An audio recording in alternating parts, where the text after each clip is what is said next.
Philippines already here.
Good. Hey, everybody. Welcome to the Wise Guys on a Monday night.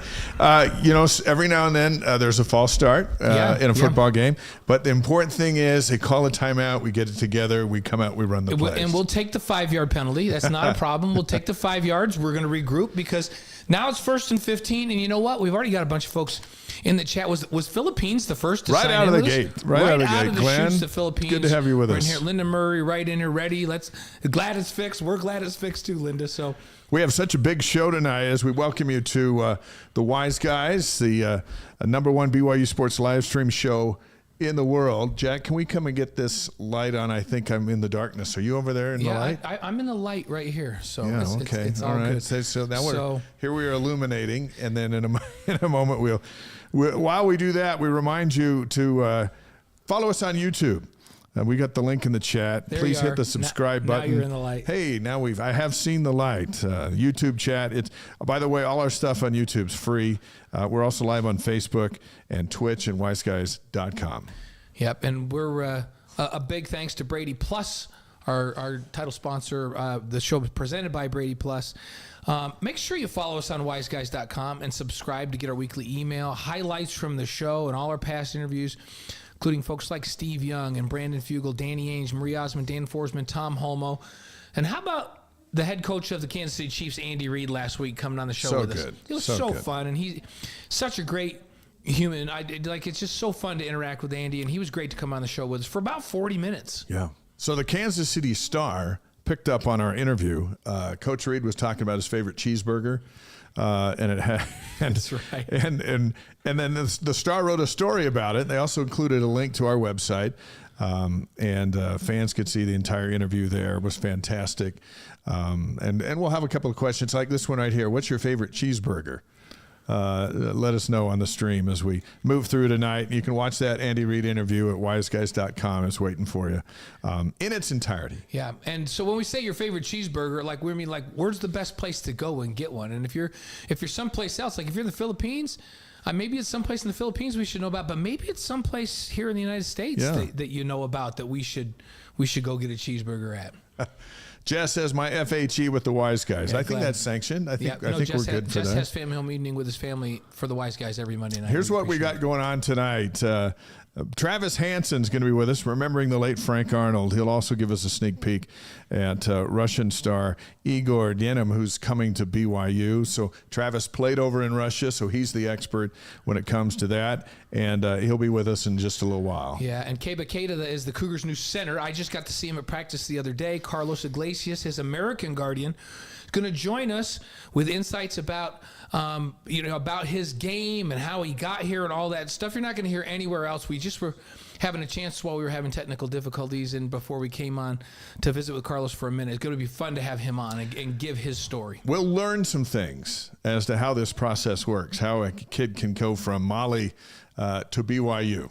And it's not a direct flight. It's a challenging ordeal. And there are guys like Carlos who get into it and get involved and change people's lives. And so we're excited about that interview. Women's basketball team, their workouts are a week away. Newcomer Kemery Martin is going to be with us. She started at the U, like Keba. Mm-hmm. She's finishing at the Y, like Keba. And she's had quite a journey herself. And so she's going to join us later tonight as well. And then next week, we're going for the gold medal. That's right. We're going to have Fraser Bullock here, who is the heart and soul of Utah's Olympic movement. He was with our last Olympics. He's right at the forefront of the next Olympic Games that BYU will secure. And then Olympian Jimmer Fredette ahead of his quest to medal for Team USA in Paris in a 3-on-3 competition. So it's all about the Olympics next week with Fraser and Jimmer. Yeah, and Utah's about to get the Olympics back, and then Jimmer's about to go to Paris. And I'm interested to see if this, we hear that it may be a permanent rotating spot for the Olympics moving forward. So I'm anxious to talk to Fraser about how that's going to roll out and what the future is for the Olympics. Certainly we're getting one, but we may have multiple coming to Utah at some point. Weston is in from Northwest Nebraska. Good to have you with us on the Wise Guys. Wise Guys is presented by BradyPLUS.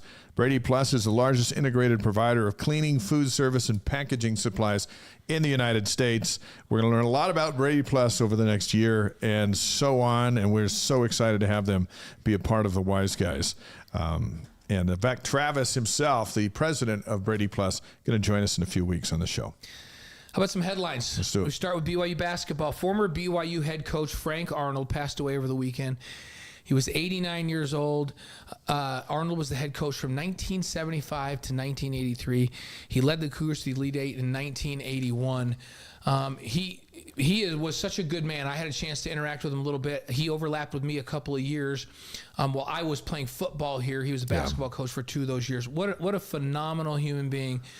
And so our condolences out to the family. What a wonderful life that Frank Arnold lived. And he was great for BYU. So many people in a positive way. I was a ball boy on the team when Frank was the head coach, and he was all business. He was a stoic coach, and then loosened up in the later years. And he was back for the 40th anniversary of the of the Elite Eight team a few years back and had a chance to visit with him. A couple of his star players had comments posted on social media. Devin Durant said Coach Arnold was a talented coach, a gifted teacher, wise mentor, and a dear friend. I'll forever be grateful for the many lessons he taught me and so many others on and off the court in word and deed. Yeah, and then the great Danny Ainge posted, I was so blessed to play for and be inspired by Coach Arnold. He gave us rules on the court and off, but gave us freedom and tools to develop, multiply, and succeed. He was ahead of his time. He taught them correct principles and let them govern themselves. Yeah. We're going to talk to Where'd Travis. I hear that before? We'll ask Travis about Arnold's legacy later on in the show. By the way, Neil's in from Tucson. It says it's 100 degrees Fahrenheit. Oh, my goodness. Hang in there, Neil. I think it's only going to get hotter. I think Arizona, Vegas, and even St. George have like 6 of the next 7 days over 100 degrees. All I have to say to that is, yuck. Good luck, Neil. Yeah. Get near a pool, Neil. BYU Hoops, Kevin Young adds Tim Fanning and John Linehan to complete his coaching staff since we were last together. Fanning comes in with experience from the NBA's G League and overseas. And Linehan comes from St. Joseph's, where he was an assistant for the last 2 years. Then he was an assistant at Georgia before that. During his playing days at Providence, he was a 2-time Big East Defensive Player of the Year. He's all about defense, and he's going to bring that. Yeah, and he's been an elite defensive coach in his time in college basketball. So he's going to have a great impact, and he's got ties to that East Coast that BYU can use in recruiting. So it's this staff that Kevin has put together is like a bunch of puzzle pieces that come into one big whole that has recruiting reaches all over the United States and all over the world. So it's really, really fun to see how he's put this together. Nobody's had more fun than the hire of Linehan, than Johnny Linehan on social media. Have you noticed this? Yeah. We got a John Linehan, now we got a Johnny Linehan. Johnny Linehan, former BYU punter, he's had a reemergence in social media, so to speak. Oh yeah, it's a new birth. And you'll remember he was the one who did the fake punt from the back of the end zone against Boise State, got tackled at the 3-yard line, but the defense did not give up any points. He always appreciates when we add that sentence. So did he basically take credit for that, saying I chose to do that? I don't know. We need to get him on the show, and we're going to have to have a conversation. Now that we got 2 Linehans, yeah, we need to get to the bottom of that. Opening night, by the way, is Tuesday, November 5th against Central Arkansas, and that's when Keba Keita will make his BYU debut. By the way, Idaho Falls in the house, and South Carolina has checked in, and we're just going Ridgecrest, California, Deweyville. It's 100 in Ridgecrest? Wow. Man, it's just, sorry to hear that, Rob. Hang in there. You know what? Here's the thing, though. So I was in Vegas for 20 years. Yeah, you know. You get super hot in the summer, but it always had to get super hot before football season could come back. Yeah. And if it didn't get super hot, that was still standing in the way. So I was like, I'd welcome the heat. It's like, it has to get hot before the fall can come back. Well, and I used to love to come visit you in October, November-ish, maybe even sometimes in February-ish. But you notice I never came down to visit you in July. Yeah, I know. I wasn't your friend in July. No. I was your perfect climate friend. Yeah, I visited you. Yeah, I was a fair weather friend. Yeah, yes, you were. Let's bring in our first guest. Carlos, come on down. Our first guest is the man responsible for bringing Keita to America, looking after him as his guardian. Now, Keita hails from Bamako, Mali, same as his teammate Fousseyni Traoré. It's an amazing journey that he's on. And here to talk about it is Carlos Iglesias, the director of VP Sales with Ken Garff Automotive. But when it comes to Keba Keita, he is, you're like his American dad. Yes. And Miranda will turn your mic on there. First of all, good to have you here. It's great to be here, and I've been looking forward to it since Dave has talked to me about this and given me an opportunity just to share a little bit about what goes on behind a gentleman like Keba, you know, and it's been a great experience, and it's had its challenges, and we can talk about those things.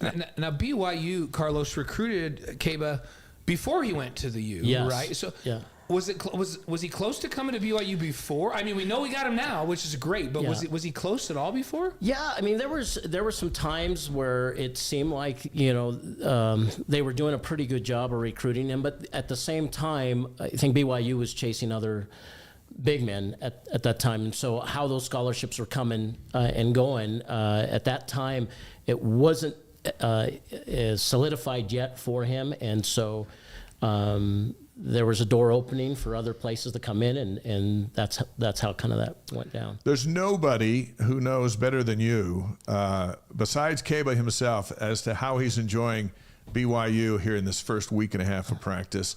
How's he fitting in? Is he having a good time? He's loving it. He's excited. It's totally different than because when he decided not to come to BYU, I never thought that I would get that excitement when this opportunity came, and he is all smiles, excited, loving to have Hall. As a matter of fact, I don't know what you guys know about, but when Hall went into the portal, right, Dallin Hall, yeah, okay. When he went to the portal, Keba was still up there, and they were contacting Hall. Come here.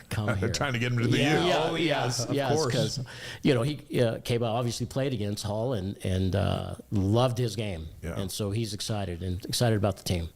Walk us through a little bit of how this process went as Keba decides to leave the University of Utah and make his way to BYU. How did that go down?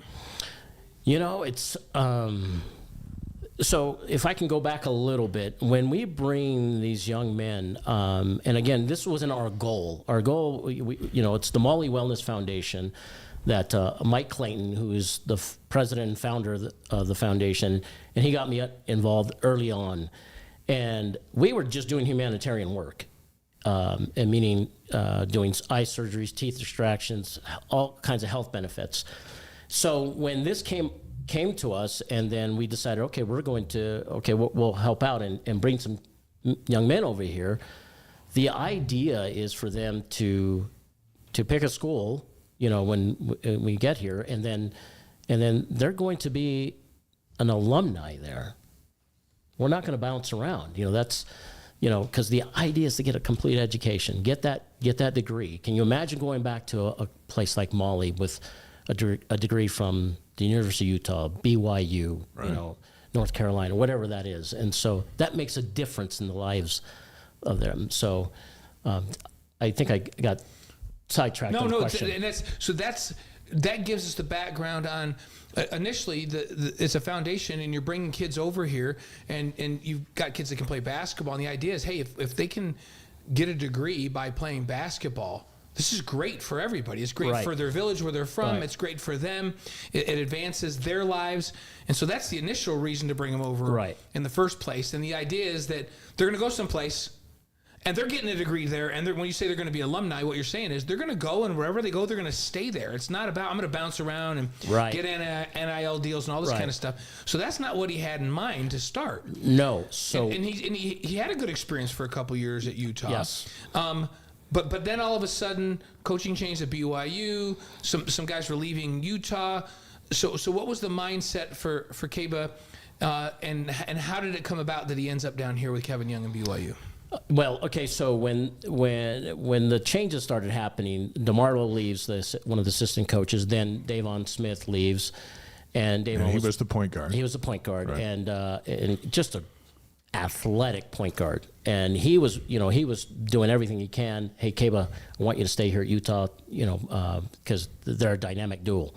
And then as Davon decides to get in the portal and leave, now you got the assistant coach, then him, and then Burgess takes the position back down here. Keba's like, I don't know what's going on. Other players are leaving. And he understood that our goal was, you want to stay put, but changes happened, and so when he got in the portal.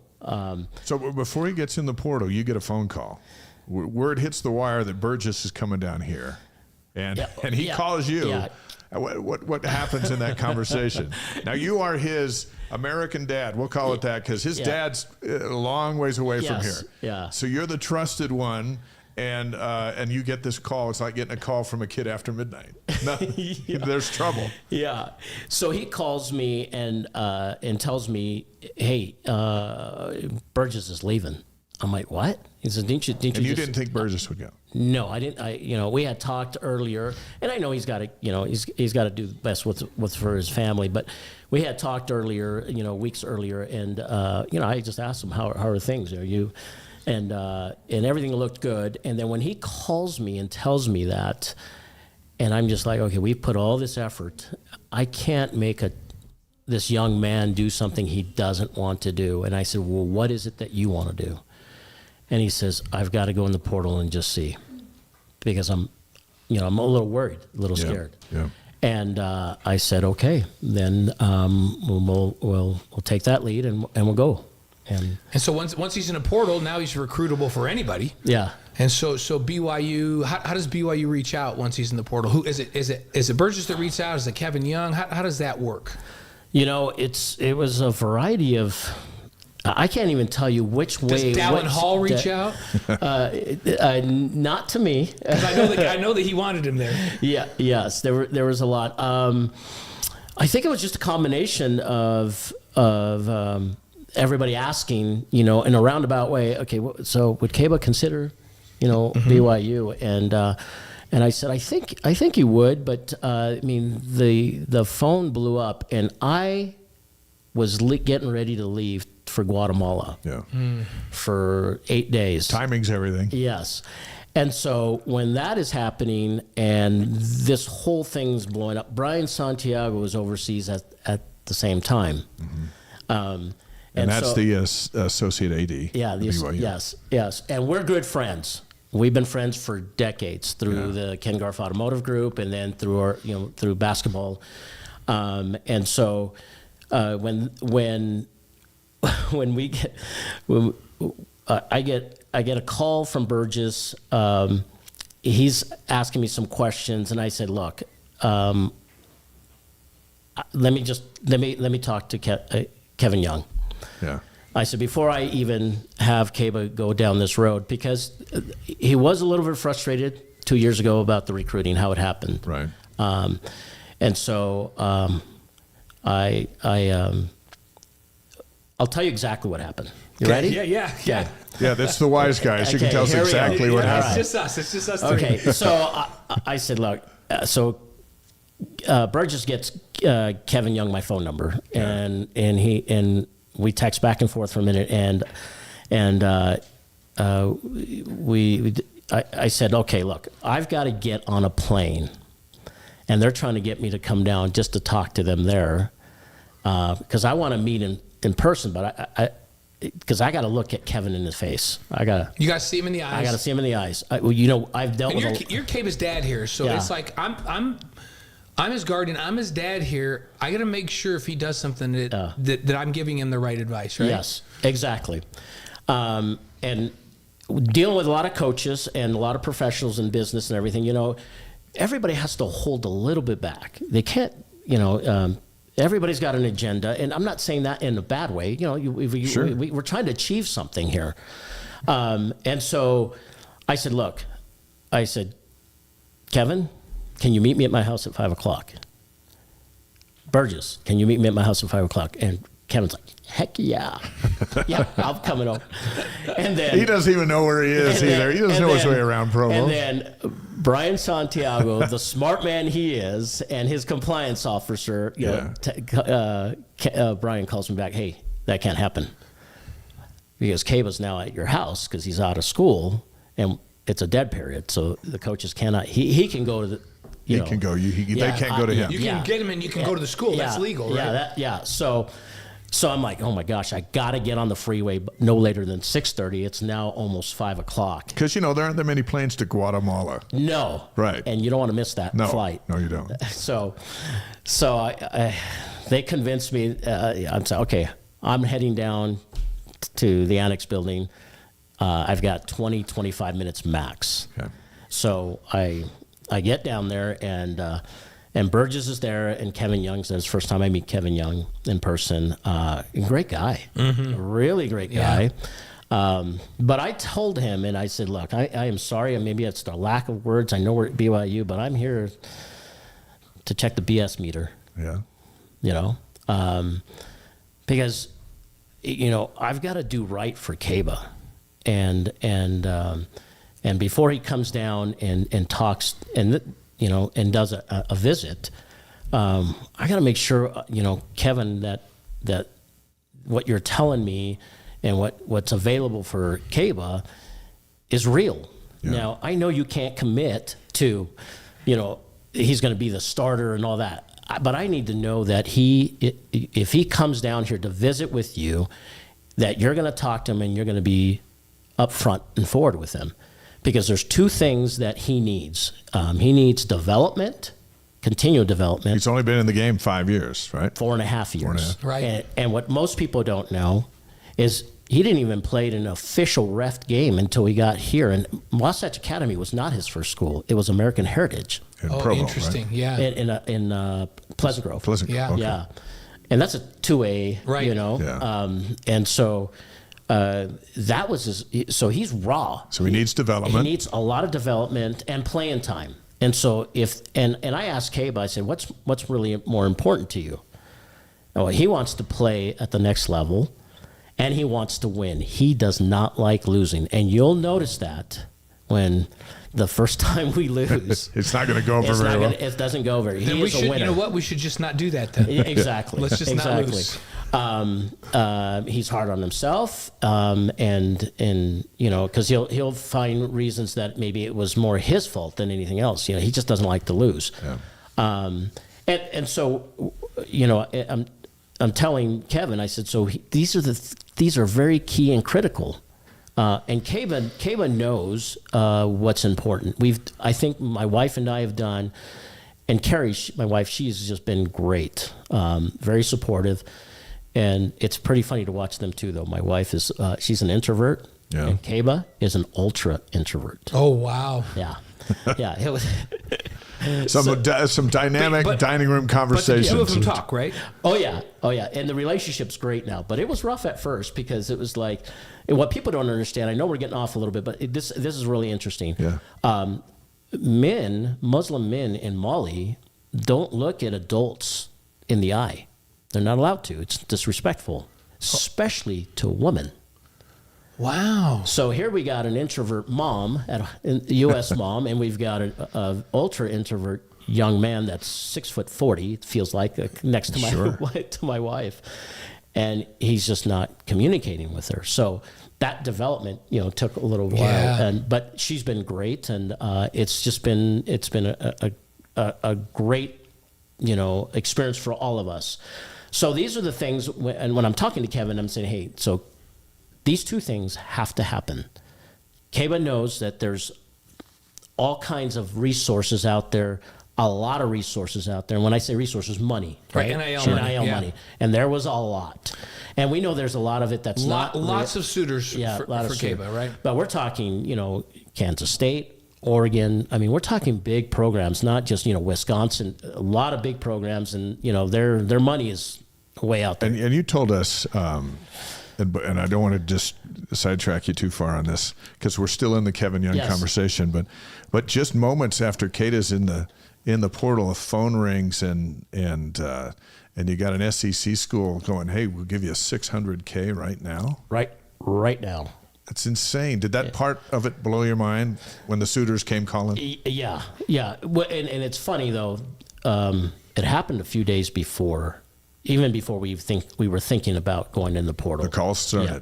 Well, yeah, because friends of a friend of a friend. Sure. As long as a coaching staff or staffer doesn't make the call. It's all good. It's supposedly illegal, right? Right. But we were finding out numbers that were, ridiculous. And that number. And twice, 3 times as much as what the U was paying. Yes. Yeah. And that's not why we left Utah. Right. Yeah, it's not but about that the was money. just this is the environment you're in as you're sitting in front of Coach Young. Yes. Right. Yes. And I'm watching my watch because I got to get on the freeway. Guatemala's waiting. Yeah. And so we have about a 25-minute conversation, and Kevin Young kind of just lays out, this is what he thinks, and a lot of things you guys already mentioned, but it felt so real, and it wasn't a bunch of salesmen, Yeah. And then I looked at Burgess and I said, look, I think it's worth a conversation, but it's your job to convince Keba that what you're telling me and what you're bringing to the table is real, and I'm not going to make that decision for him. I want him to play for BYU. Yeah. I wanted him to play from the beginning, But hey, you just live down the hill here. Yeah. Wait, I shouldn't tell people we're on a hill. Yeah. We have a very secret location here. Yeah, we're 8 minutes from your house. That's how So we're secret close we to your are. house. Exactly. And the stadium's just right down the Just street. down the road. Yes, it is. Just down the So road. we, So you're going to leave it up to him. Yes. But you call Keba and say it's okay, go down there and talk to him. Did you say to him, listen, I believe in what he's saying, but you need to believe it? I just said, Keba, I think you might want to just go down there and talk to the coaching staff. Okay. I think you ought to give it a shot. I said, I'm not telling you to do it, but I think you ought to give it a shot. The biggest thing you got going there is obviously Burgess. He's not gonna lie to you. He's not gonna, and I felt like Kevin was pretty real, and so that's where we decided, and I left, and it didn't happen that same day. No. I left, and then. I'm talking to my wife. I'm in Guatemala. At the same time, I'm talking to coaches from all over the states, and I'm trying to get connections. I'm pulling over next to cafes to get so you have internet connection down in Guatemala. Keba comes and visits. I want to say 3 days later.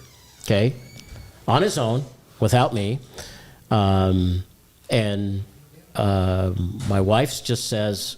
Keba came home with the biggest smile on his face, talking to my wife, because I'm in Guatemala, and says, first of all, she says, I think he's talked more words to me in this last 10 minutes than he has in any one given shot time. That's awesome. And he was excited. He was really, really, really excited.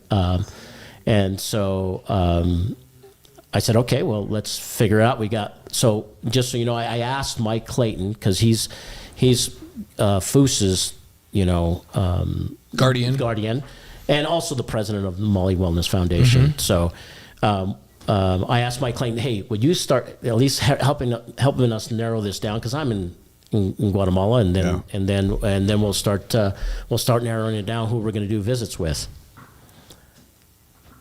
Did he say you don't need to go visit anybody else? I was waiting for you to say that, Blaine. Yeah, he doesn't need to go visit anybody else. He was good at that point? No, he's like, well, do you think they would even come close to any of the NIL stuff? I said, what's more important to you, Keba? I said, what's really more important to you? I mean, the money or to get developed? If you ask me, Keba, your degree is number one. And Utah was going to provide you a real good one. And BYU can provide you a really good one. And it's an international school. It's going to have all the programs you need. And so I let him think about it, and it didn't take long. Yeah. I think the thinking about was like a few minutes. And BYU is competitive in the NIL field, right? Oh, yeah. Nobody worry about BYU basketball right now. They're in the game. They're all in. They're in the game. Carlos Iglesias is the guardian of BYU center Keba Keita, who's on the Wise Guys, presented by BradyPLUS. And so we were going to ask this, when it comes to NIL and foreign basketball players, it is a different game than, say, Blaine and I are playing, and we got an NIL. But by the way, I have no NIL deals, none for this show. But we would have one. If If we were playing today, would have. What is the difference? And I'm pretty sure most people have no idea what you're about to say. It's immigration status. If you come to the United States as an international student, and that's what these kids are, they're students, they're not allowed to make income unless it's within the school itself. So they're not on a work visa. Yeah, that's not a work visa, Right. So while they have this F1 status on their visa, meaning there's a student athlete here, or international student, whatever, academic. Unless they're going to go do something on the campus, or they're in a career at the campus, and they can send them out to do a little bit of career work, just very minor. So it's very touchy. You don't even want to second guess, Border Patrol. Yeah. They are the ones who manage that part of it, and people have no idea. So Keba can't go out and get an NIL deal in the U.S., so the only way he can do it is if he does something outside the U.S., and we've been doing basketball camps in Mali, Africa for for a long time, and we've been taking our boys there before NIL and giving them an opportunity to earn some money with these basketball camps. And we've had some great people with us to do the basketball camps. So his NIL money has to come through Molly. Yes. And through the foundation. He has to actively be involved and engaged in things because it's got to be legit. Yeah. So it's got to be a legit entity that he can make money. And so they've got to, there's some hoops to jump through for these international kids. Yeah. And a lot of schools, nobody has it totally figured out until who knows what the Border Patrol is going to actually eventually do. So who would have thought the Border Patrol is in charge of NIL? That's a scary proposition. That scares me to death right there. So and every school is trying different avenues, but the best and the safest way is to don't even go there. Just make sure that these boys, if they're going to get an NIL deal, that they do it overseas, and there's no question. It's not about avoiding taxes. That's not what it is. And a lot of people think, oh, you guys are just trying to make more money. No, that has nothing to do with it. If these kids break that visa and they make a violation, not only do they get deported, they'll never come back. Right. They'll never come back. So answer this question. How much of a cut do you get out of whatever Keba or any of these other athletes that you've taken in? What's your skin in the game? My heart and soul, my love for them. There is no money. Zero money. Zero money. Well, there's money me putting out. Right. My which family, you do. Yeah, and so some folks might think you're taking you and other folks. Some actually probably Mike do. And these other guys. But we wanted to ask you. that question because we know we knew the answer beforehand. But we want people to understand that. Yeah, and there's great people that want to do what I'm doing and are doing. What I'm doing, and so there's no cut. No, we do it out of the love of serving, and I can tell you a little bit about that, or sure. Okay. Why do you do it, and how did you become Keba's American dad? So I grew up in inner city Los Angeles, single parent. Parents were never married, and it was a real rough childhood. And I remember sitting in a closet, just thinking, if I ever make an extra dime outside of just feeding myself, I'm going to figure out a way to serve, because nobody should experience what I'm experiencing. And I'm not the only one that's had these. I mean, there's so many people that have had that experience, and you can take that experience and learn from it and do something good. And that's what we've decided to do. And my wife has been 100% supportive. And so, I joined the church, the LDS church, at the age of 13. I decided to go on a mission, and that was a challenge in itself, because I wasn't going to sit through Sunday school, because that was boring. And my bishop says in LA, he goes, "Come hell or high water, you're going on a mission, because that's the only thing that's going to save you." Thankfully, it was high water. Yeah. I go on my mission, and I go to Argentina, and I serve with. A lot of portion of my mission was with the Guarani Indian, and I got to see what humanitarian work can be done through the church and through other facets. And I thought, man, there's something there. And then we go fast forward many years. I land a great job at Ken Garff Automotive. I started as a salesperson, worked my way up, and Ken Garff is just a great place to work. And they've given me the opportunity to make the money that I needed to make to save and to do this kind of work. But as I had that experience in Argentina, and what happened to me when I was young, I translated that to when Mike Clayton, when he was the owner, him and his brother were the owners of Hoagie Yogi, had asked me, "Hey, can I store a container on your lot, dealership here in Orem?" And I said, "Sure." And he set me up, because we were friends. And I go, "Well, what do you need? What are you doing with that container?" And this is in 2015. Legitimate question. Yeah. What are you doing with that container? He says, "I'm glad you asked." And that's where the whole journey started with the Molly Wellness Foundation. It wasn't called the Molly Wellness Foundation, but we were filling it with supplies, medical supplies and stuff like that. And man, that was like, okay, we're going to Mali, Africa, and this is what's going to happen, and we're going to have a basketball camp, and we're going to build a concrete basketball court, and we're going to do this, and I'm like, okay, I'm in. And we had all the players for that, and all of a sudden they started to drop like flies. The contractor dropped out for good reasons, and then our coach dropped out. And then Mike Clayton says, "Don't worry, you played basketball, Carlos. So you'll hold all the camps, and since you've done construction, you'll just be the lead on building this basketball court." And I'm like, "What?" So I called Dave Rose. I said, "I need help.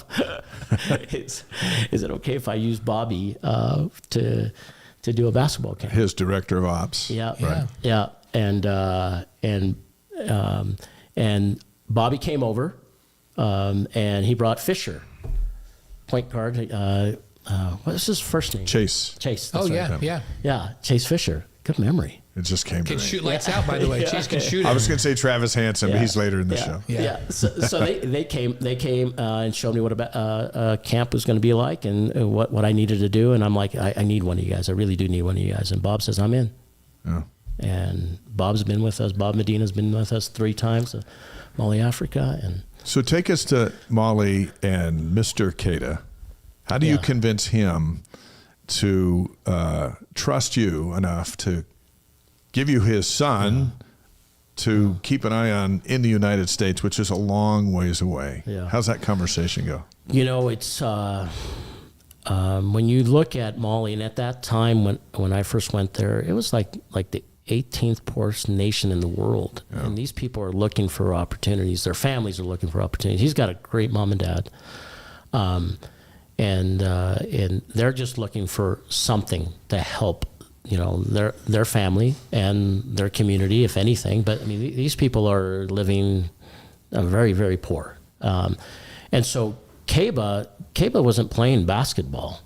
It was soccer and volleyball, right? He was playing volleyball. And but he looks like an NBA starting power. Like he looked like a basketball player. I was in practice with him the other day, and you look at the guy and you go, "This guy's an NBA basketball player. Yeah. Like he's got the body." Like, let me just tell you, he was maybe 15 pounds lighter when I first met him. Mm-hmm.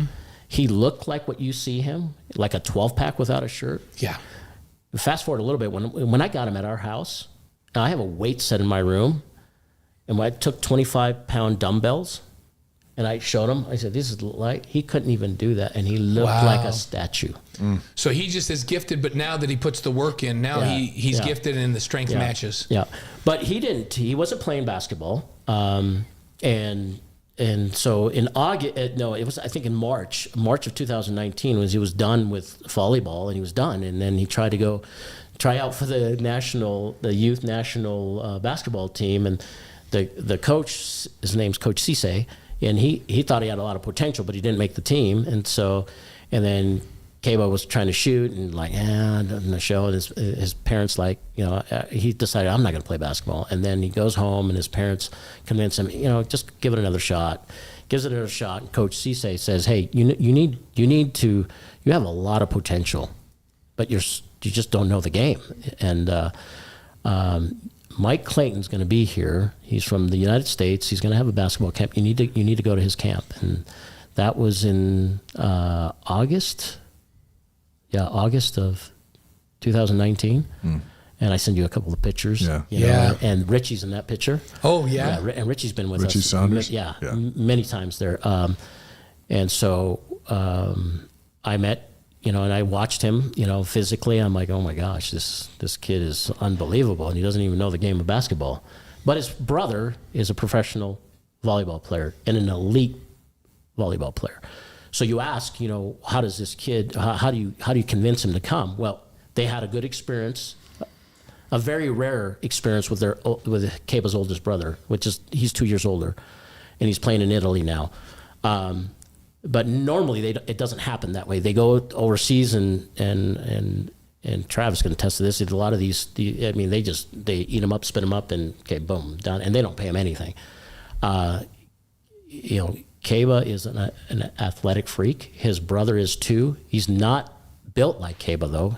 He's lanky, but he's not built like Keba's just a monster. So, so they were willing.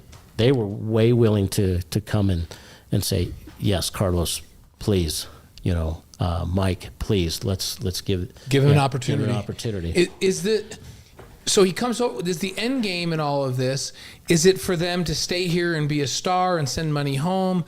Is it to make the most of their opportunities here so that at some point they can return home and make a difference? Like what's the end game for these kids?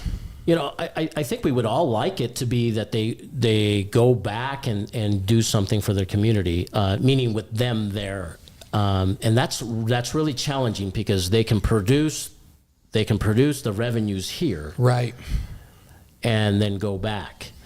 And so our goal is that they provide not only for their family but their community, and then become leaders in their nation. That nation needs serious leaders, and we've got some really good people there ready to help. When we transition them, whatever his future is, if he goes and plays to the next level, which we hope, but our number one goal is to get that degree. It's awesome. You do great work. Carlos. By the way, there's two people that I've seen in the last 3 weeks that I've met for the first time. One on the football team, and the other is Keba. That when I walked up to him, I was like, whoa. And we're around athletes all the time. Like I walked up to him and I was just like, whoa. Like he is a freak, and I mean that in the best way, right? Yeah. And then the Sani Tuwala, nobody's heard his name, football. Yeah. From Australia, didn't play in high school, played 1 year junior college. I walked up to him, I was like, whoa. You're not supposed to be 6'6", 290 and have a 12-pack. Yeah. And so both of those kids, so one on the football team and now one on the basketball team, that are such amazing physical specimens that you just walk up and go, wow, and he's one of those. Yeah.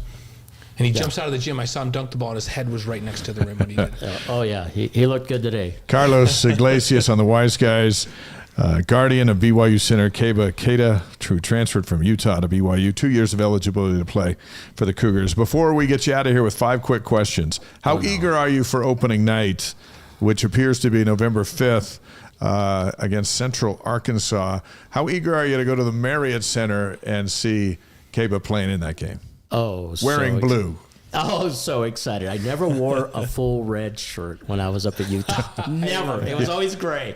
We're so excited. That's the family's excited. Yeah. As it should be. It'll be a great family moment for you guys. It's good stuff. Okay, let's get after him. Here we go. 5 questions. You don't think about them, you just throw them out. Okay. This is how we get to know you. Oh, no. We're going to start with this. Your favorite sports movie? Caddyshack. Okay. Now we're talking. Favorite singer or band? Oh, man. Danny Elfman, composer. Oh, wow. Like Boingo Boingo, man. Oh, yeah. There Come you on. Go. We haven't had that. We haven't had Danny Elfman or Oingo Boingo. Oh, man. People got to get to know Danny Elfman. That's right. All your great movies are produced by this guy. Exactly. Maybe the most important question on all of 5. Your favorite breakfast cereal? Oh my gosh, I don't eat cereal. Honey nuts, honey bunches of oats or what? Honey nuts. Yeah, honey nut Cheerios. There's honey bunches of oats. Cheerios. Oh, honey nut Cheerios. Yeah, I can vote for those. By the way, Matthew on the stream said after seeing what Keba did against BYU last year, I'm very excited to see him play on the BYU team. Yes. So, and then your favorite BYU moment all time? There's 2. 2009, Max Hall. Oh. Is it 4th and 18? Yeah, I didn't get to go to the game, but it was in Texas at Arlington. Oh, you're talking about the touchdown in that last drive against Oklahoma. Yeah, and Sam Bradford went down. Yeah. We had a great defense. Oh, that was a fun game. And then the other thing is the Eco Challenge. I was invited to do the Eco Challenge. Did you do it? You ran all the way to the top of Sundance, and oh my gosh. Yeah, and my savior was Chad Lewis. Chad used to do it every year. Yeah, right? I never met Chad Lewis, and then I was coming out of Squaw Peak. I was coming out of Squaw Peak and going up Provo Canyon, and I must have looked like I was dying. And I'm pedaling, and I'm just like, what did I just sign up for? And all of a sudden, this hand grabs my low back, and I'm just like, okay, I'm hallucinating. And and pushing me, and I just finally look over, and it's Chad Lewis pedaling away. Come on, Carlos, you got this. Oh no, it wasn't my name; it was my number on my leg. Come on, 17, or whatever it was. Yeah, because we didn't know each other. For those of you who don't know what the Eco Challenge is, like Bronco Mendenhall used to have his players and anybody that wanted to do a triathlon. It's more than a triathlete. It's 4 disciplines. Yeah, you swim, you run the stadium, you bike all the way up to Squaw Peak, and then back down, and then up to Sundance, and then you jog/hike to the top of Sundance Resort. Or die. Which is... I'm glad you made it. Yeah. 3 times. It definitely 3 created times? mental toughness on the team. I'm going to say That's when I started my triathlete life. Yeah, my oldest son played when Bronco was there, so he got to participate in the Eco Challenge. Eco Challenge. Just crazy. So, okay, last question, number 5. Favorite thing about helping people change their lives for the better? We know you do that with the foundation.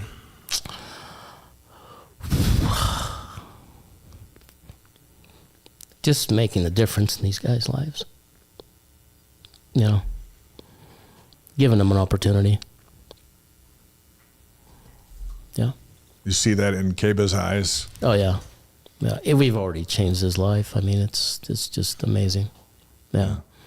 It's you can't buy what you feel. You can call it the Spirit of God. You can call it your heart. It's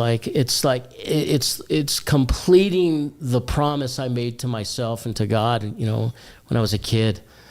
If I ever had an opportunity, I don't want them to experience what I experienced, and Keba didn't come from a bad situation at home. It's just the life there. It's like so. Yeah, it's just watching the change in these people's lives. It's just it's amazing. I wouldn't trade it for anything, and it's cost me a lot of money. Yeah. Glad you got a good job. So's Keba. Yeah. Fantastic. We look forward to seeing you. We'll be on the call on opening night, and we'll look for you, and we'll get you some TV time as the American family is in to watch Keba make his BYU debut. Carlos Iglesias, so good to have you with us on the Wise Guys. Thanks so much, Thank Carlos. you. We Thank you, appreciate guys. it. Congratulations on all you're doing. Thank you.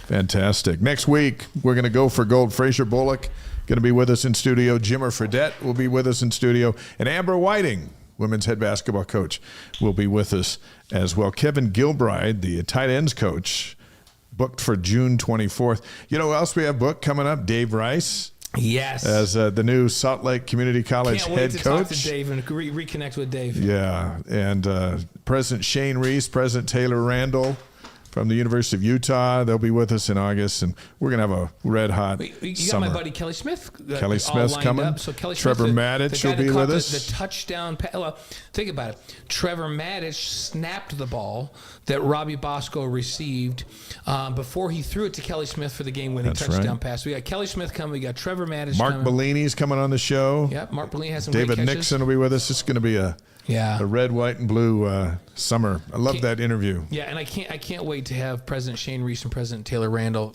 BYU and Utah, here in studio with us. They'll be sitting right there. We'll move. It'll be us against them because they're going to be together, and you and I together. Just the visual of them ahead of that is going to be phenomenal. What do you think? Do you think President Randall's going to wear all Utah gear and Shane's going to wear President Reese going to wear all BYU gear? He's bringing his red glasses. I can promise you that. Okay, good. But good. But they and he listens to the show. Like what? Yeah. He goes, that's awesome. Well, let's think as about he should. He's a smart guy. When did Utah finally get things going up there? Is when they finally realized that they needed to tap into the BYU talent pool. And when they got Kyle Whittingham up there, what a difference that made, right? So you start hiring BYU guys, football turns around. Now you've got a BYU grad president up there and Randall. It's like, yeah. I mean, he's a good guy. Utah's really smarter than we give him credit for. Yeah. Kevin and Melissa Young going to join us later in the summer as well. That'll be the great. new coach and his head coach. Right. Will be here. That'll be a fascinating thing. Let's bring in our next guest. He's a former Cougar and international basketball star with extensive playing time in Russia. Our pleasure to welcome Travis Hansen to the Wise Guys as he meanders over to our set and settles in. I'll tell you what, having Travis Hansen on our show in studio is such a big deal for us, and it's happening as we speak. The headphones are on. Here comes the two shot. Pull the microphone up. Look how much taller Travis is than me. He's sitting all the way up. It's just not right. How about I'm a big boy. I'm twice as big as you. Travis? Pull that microphone under your chin. I'm at least 2 times. No, Travis, how tall are you? 6'6". 6'6". 6'6" and shrinking. So he's not twice my size. I'm shrinking too, by the way. Hey, how about guys? He outweighs me though. How about guys like Carlos Iglesias? How about guys like that? The best, blessing people's lives and making dreams come true for kids in Mali, Africa, and allowing them to come and be with good people and good families and get educated and then hopefully live out their dreams. You've traveled the world with basketball, and so you've seen countless people from all over the world doing good things for folks, especially for kids in this kind of a dynamic. He's one of them, but there's a lot of them. Makes the world go round, doesn't it? It makes it fun. It makes me think about all the people in my life who have blessed and made my life better and easier, and they've completely changed my life for the better. They're forces for good. Yeah. And it's cool to have Carlos being a force for good around the world, and luckily that force came to BYU this year. Excited to see Keba play. Did you see that truck he's going to get in right now? Yeah, that's going right over the Satakis. That's Kalani's new rig. He hasn't even seen it yet. That's a royal. Yeah, we got to see it before Kalani. That's a monster. Travis, you didn't grow up like Carlos did in inner city LA. I've known your family forever and ever, and so you grew up in much better circumstances here.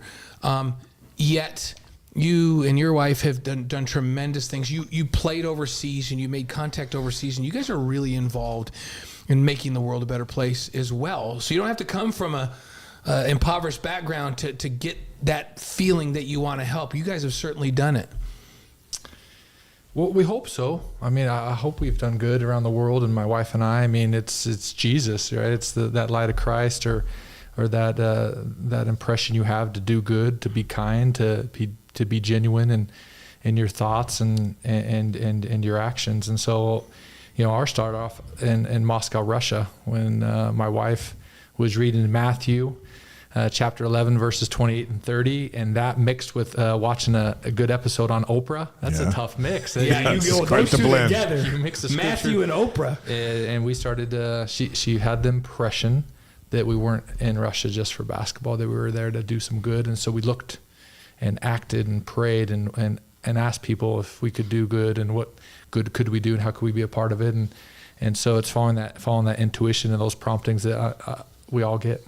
We're going to talk a lot about Russia and basketball and your influence there, and about this Russian kid that's coming our way. But before we get to that, we're sitting here on June 10th. We've talked about BYU basketball more in May and June than we have ever talked about it in our entire life. What has this period of transition been like for you as an observer who is an investor in the program, having played here? Well, I mean, you go back to 2020, 2021 when Pope came over, and everyone was pretty excited about the prospects of Mark Pope being able to continue the amazing success that Coach Dave Rose brought in. I mean, Dave Rose is one of my heroes and one of the best coaches that I think's ever existed. And Pope, had a crazy good team, and then COVID happened. Oh, I wish we could have seen that team. Oh, that team. I feel like that was an Elite Eight type team, don't you think, with the leadership and the shooting and top 4 teams to ever play BYU. Yeah. But couldn't see what they were able to do. And then Pope, took some criticism with the NIL. He came out publicly and said NIL is everything, and we need to make it a main focus. And people weren't ready. I wasn't ready to pay a student athlete. I wasn't ready for them to get compensated. I thought it would take the purity out of the sport and why we all play. And he was right. Pope was right.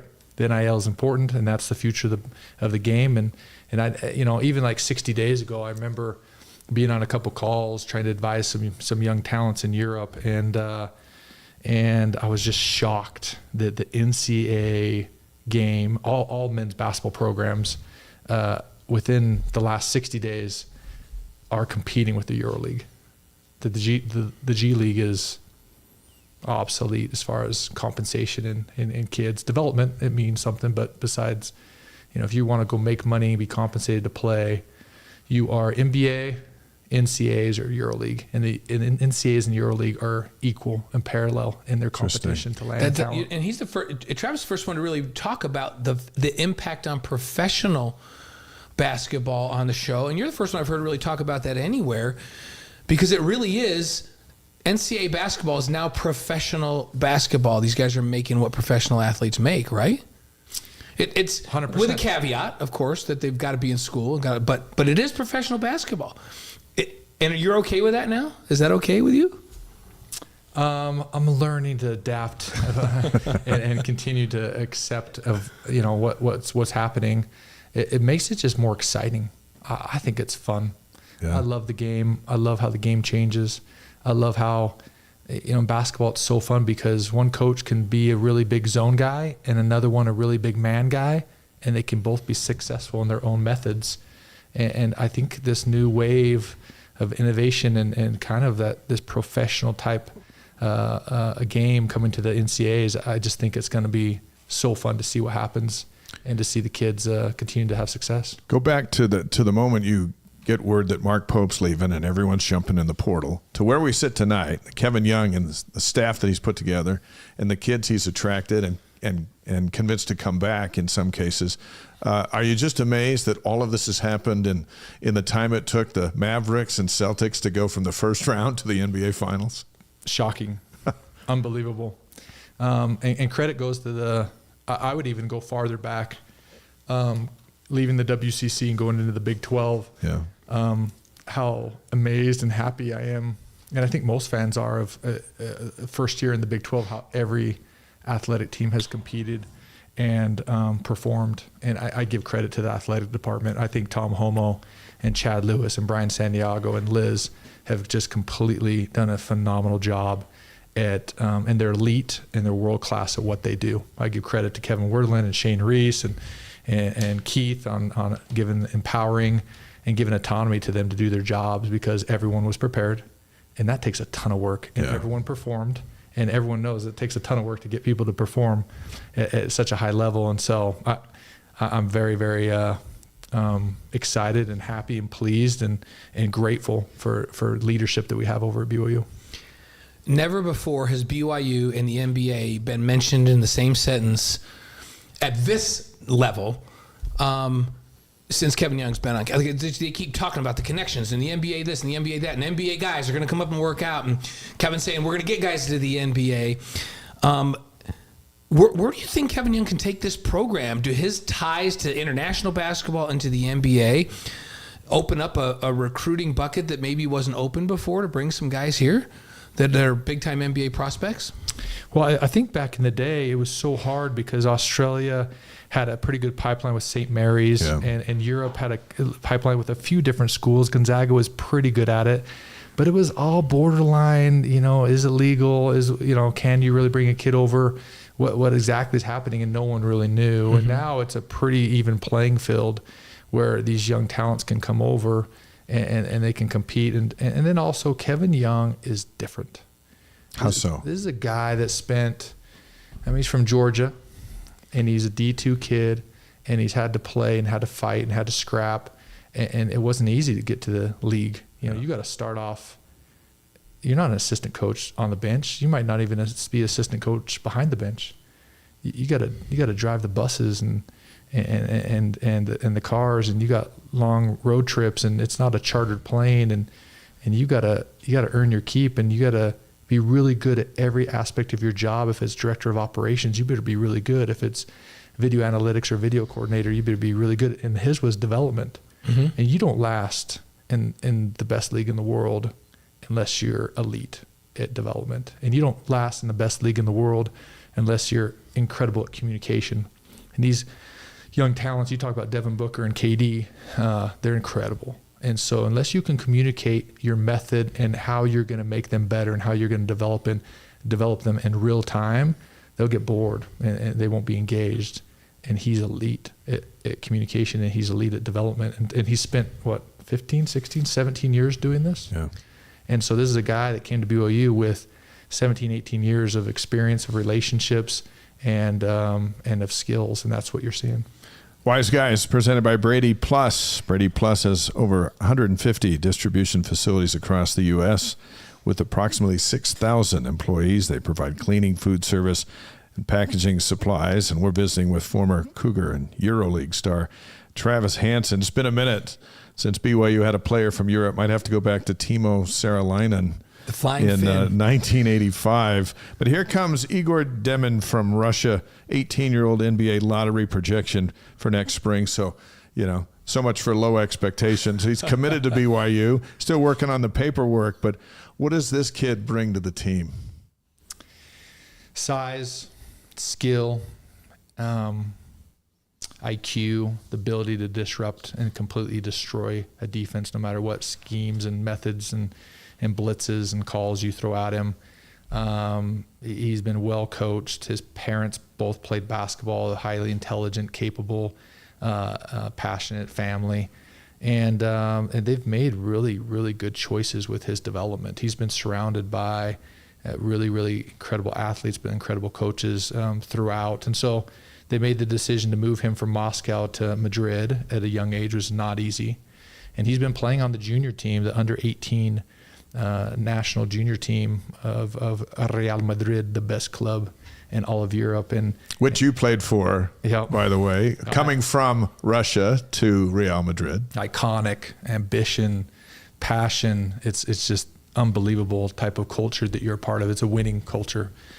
And so Egor Demin is the real deal. He's an incredible talent, and that's what scouts see. They see as a potential top 3, top 5 lottery pick because of his size, size, skills, and IQ. He might be surprised at how many BYU students speak Russian when he gets here. Do you think that'll turn his head a little bit and go, wait a second, how do you guys speak Russian? He'll love it. He'll feel at home. We were on the call a couple of days ago, and I said, man, how come you didn't pick somewhere where you could go to the beach? And he says, Travis, isn't Provo like Russia? Isn't it like snow?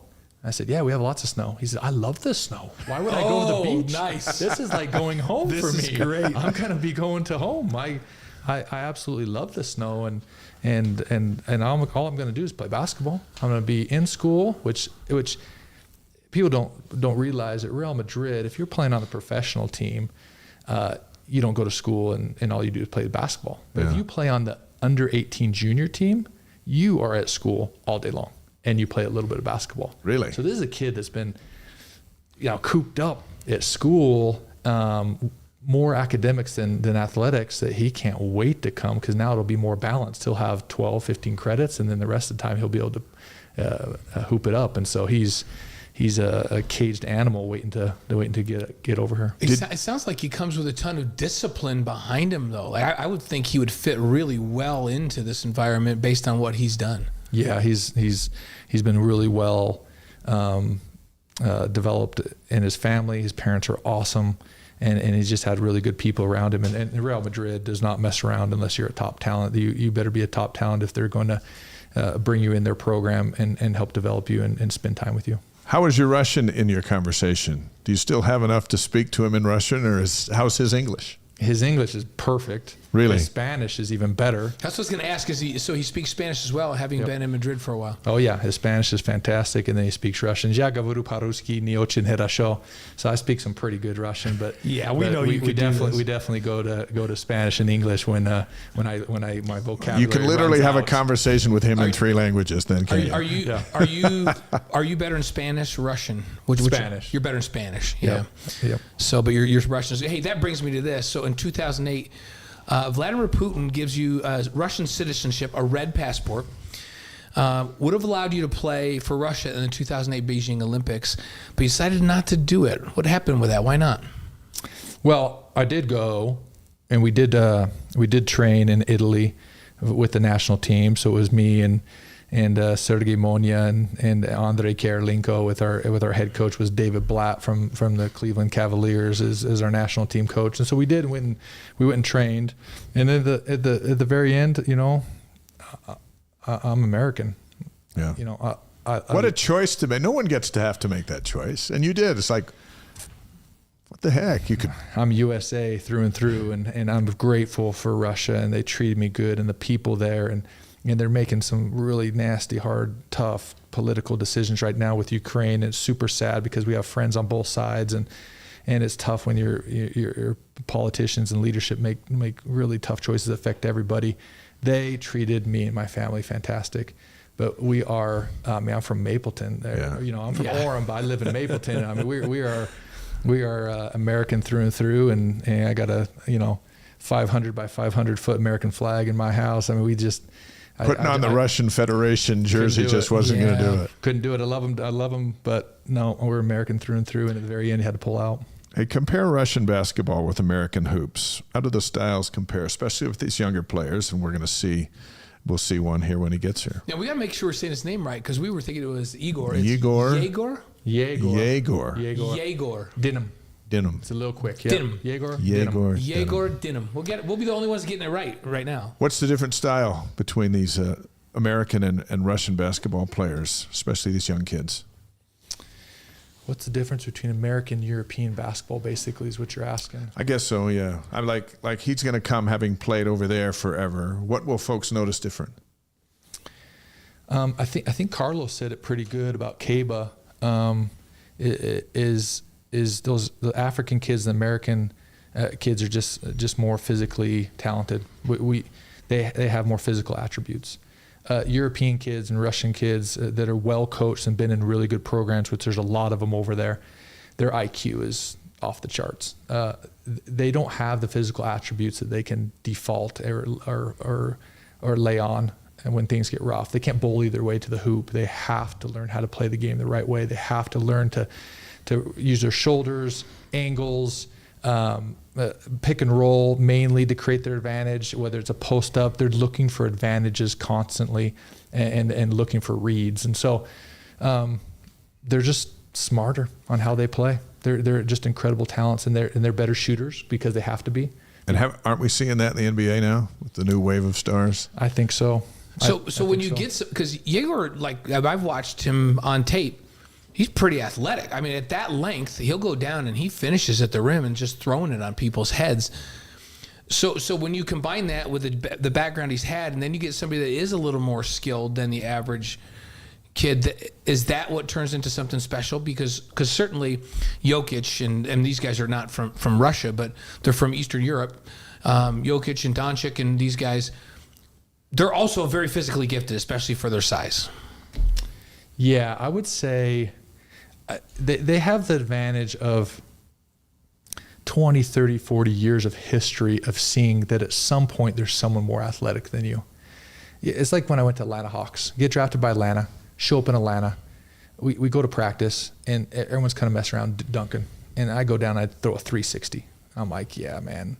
Yeah, I'm athletic. And then it seemed like everybody else on the roster threw down a 720. It's like almost everybody, and no one really told me that, hey, at some point your athleticism, there's going to be someone bigger and stronger and more athletic. And from the very beginning in Europe, they tell them there's people way more talented, way more physical, way more. So the only way you're going to survive in this game is if your IQ is off the charts, you make the right reads, you can run pick and roll, and you can hold your own on defense. And so to even survive and even be able to play in the EuroLeague, you have to have some type of, rudimentary understanding of how to play the game the right way.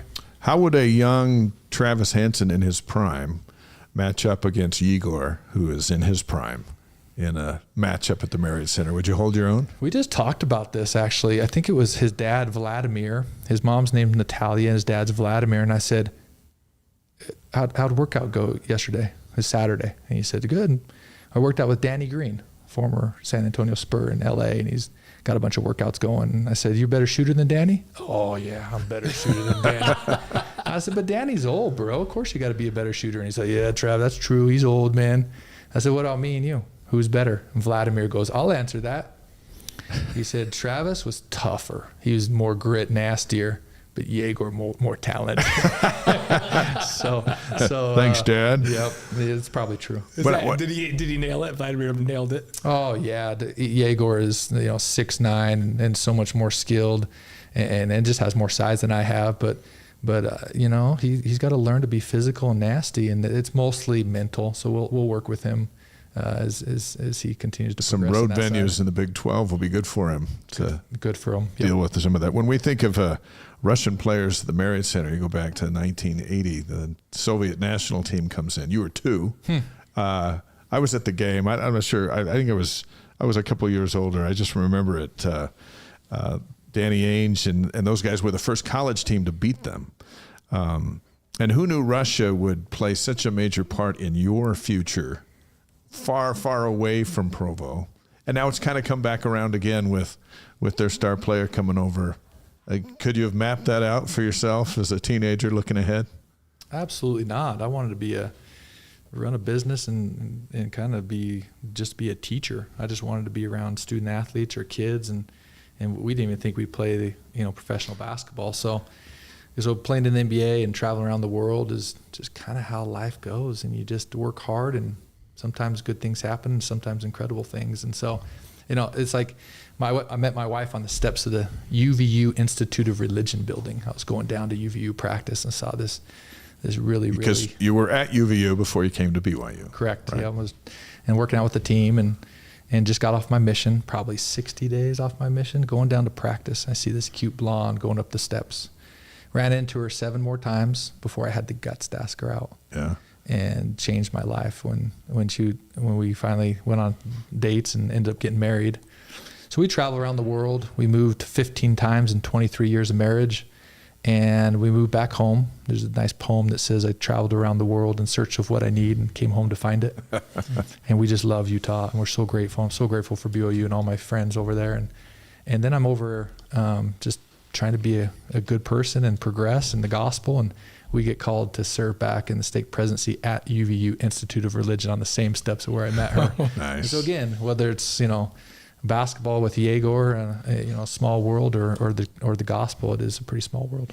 We had a quote. We do a quote of the week every week. I can't remember who it is this week, but a couple weeks ago that said, "Life is what happens while you're making other plans." Yeah. That sounds like that applies to your life. Absolutely. Yep. Yeah. Yep. We wanted to talk a little bit about Frank Arnold. He was the head coach of the team that beat the Russians that Dave just mentioned. Frank Arnold passed away over the weekend. He was 89. He won 137 games over 8 seasons at BYU. He had that phenomenal team that went to the Elite Eight in 1981 with Danny and the gang. How do you hope Cougar fans remember Frank Arnold? Innovator, genuinely kind. I'm almost describing his son Gib and all his kids, just good people that love the game of basketball. I mean, talk about a killer squad. I mean, that Frank put together. I mean, it wasn't just that they won and went to the Elite Eight. It was Gib recruiting all those guys. I mean, think of what was it? Greg Kite, Roberts, Greg, Freddie, Danny played I don't know how many years in the NBA. Balif. It's all pro guys. Yeah. All pro guys. Didn't all 5 guys play professional for when years? The first 3 you mentioned, Greg and Freddie and Danny played 10, 12, 15 years? Like 30 plus years each. Combined in the NBA. Yeah. That's just not regular NBA guys. That's career NBA guys. Most college basketball teams today don't have 3 NBA guys that are going to play 10 years. That's different.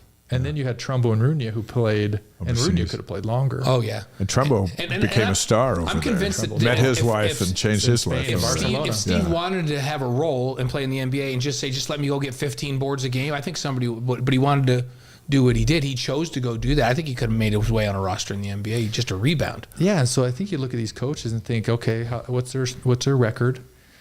What did their players do, not only together but post, after their playing days are done, and then what's your coaching tree look like? And so just that team alone, what Coach Arnold was able to put together is legend status.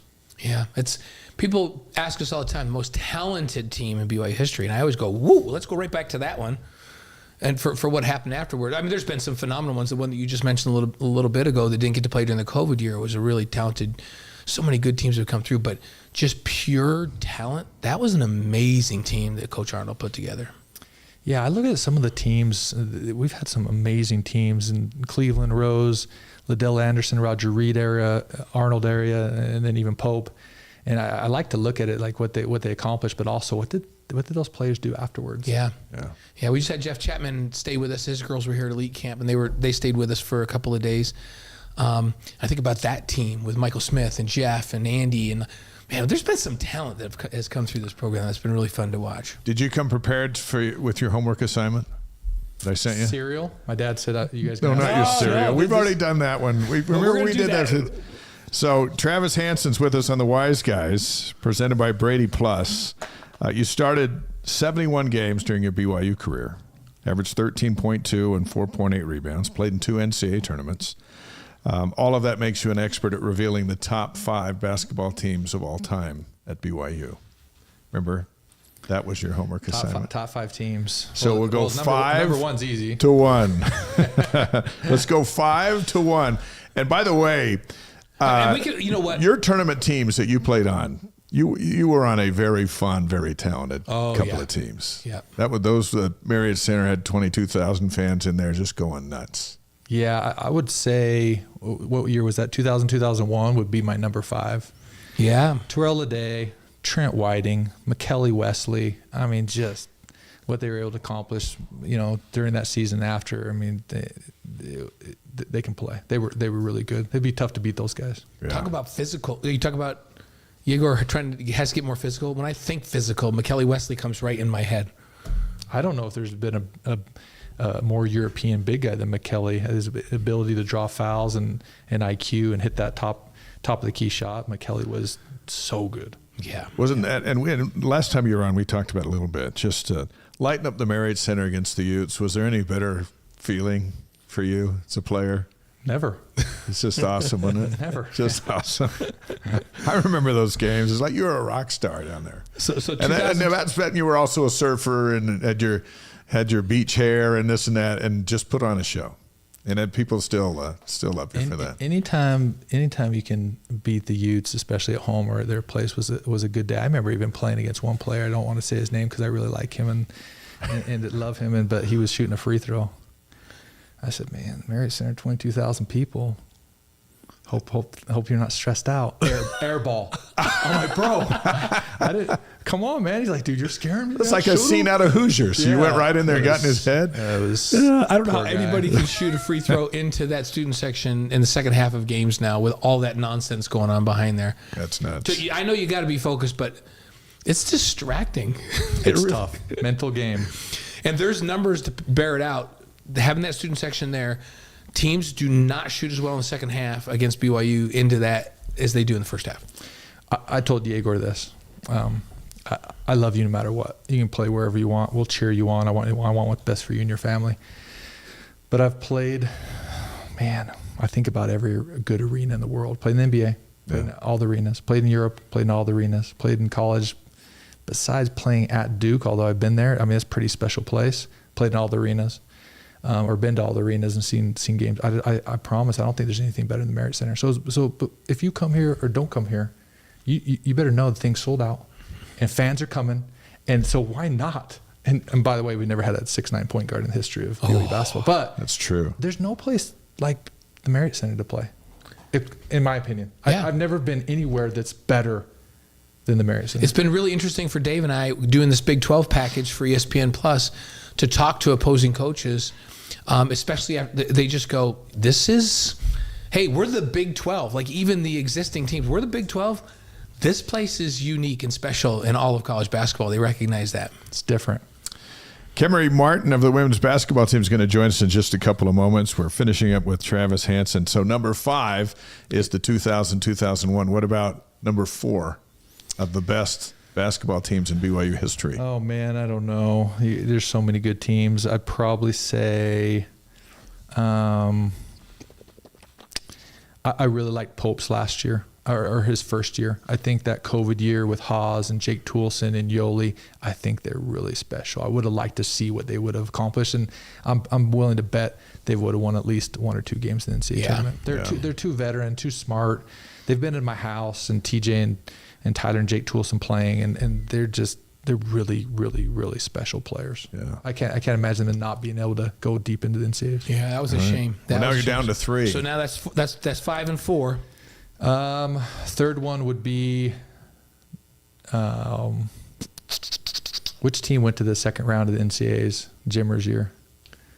Jimmer to the Sweet 16 and lost to Florida. Or the year before that. That'd be number 2. I think the year before that they were really good too. Oh, yeah.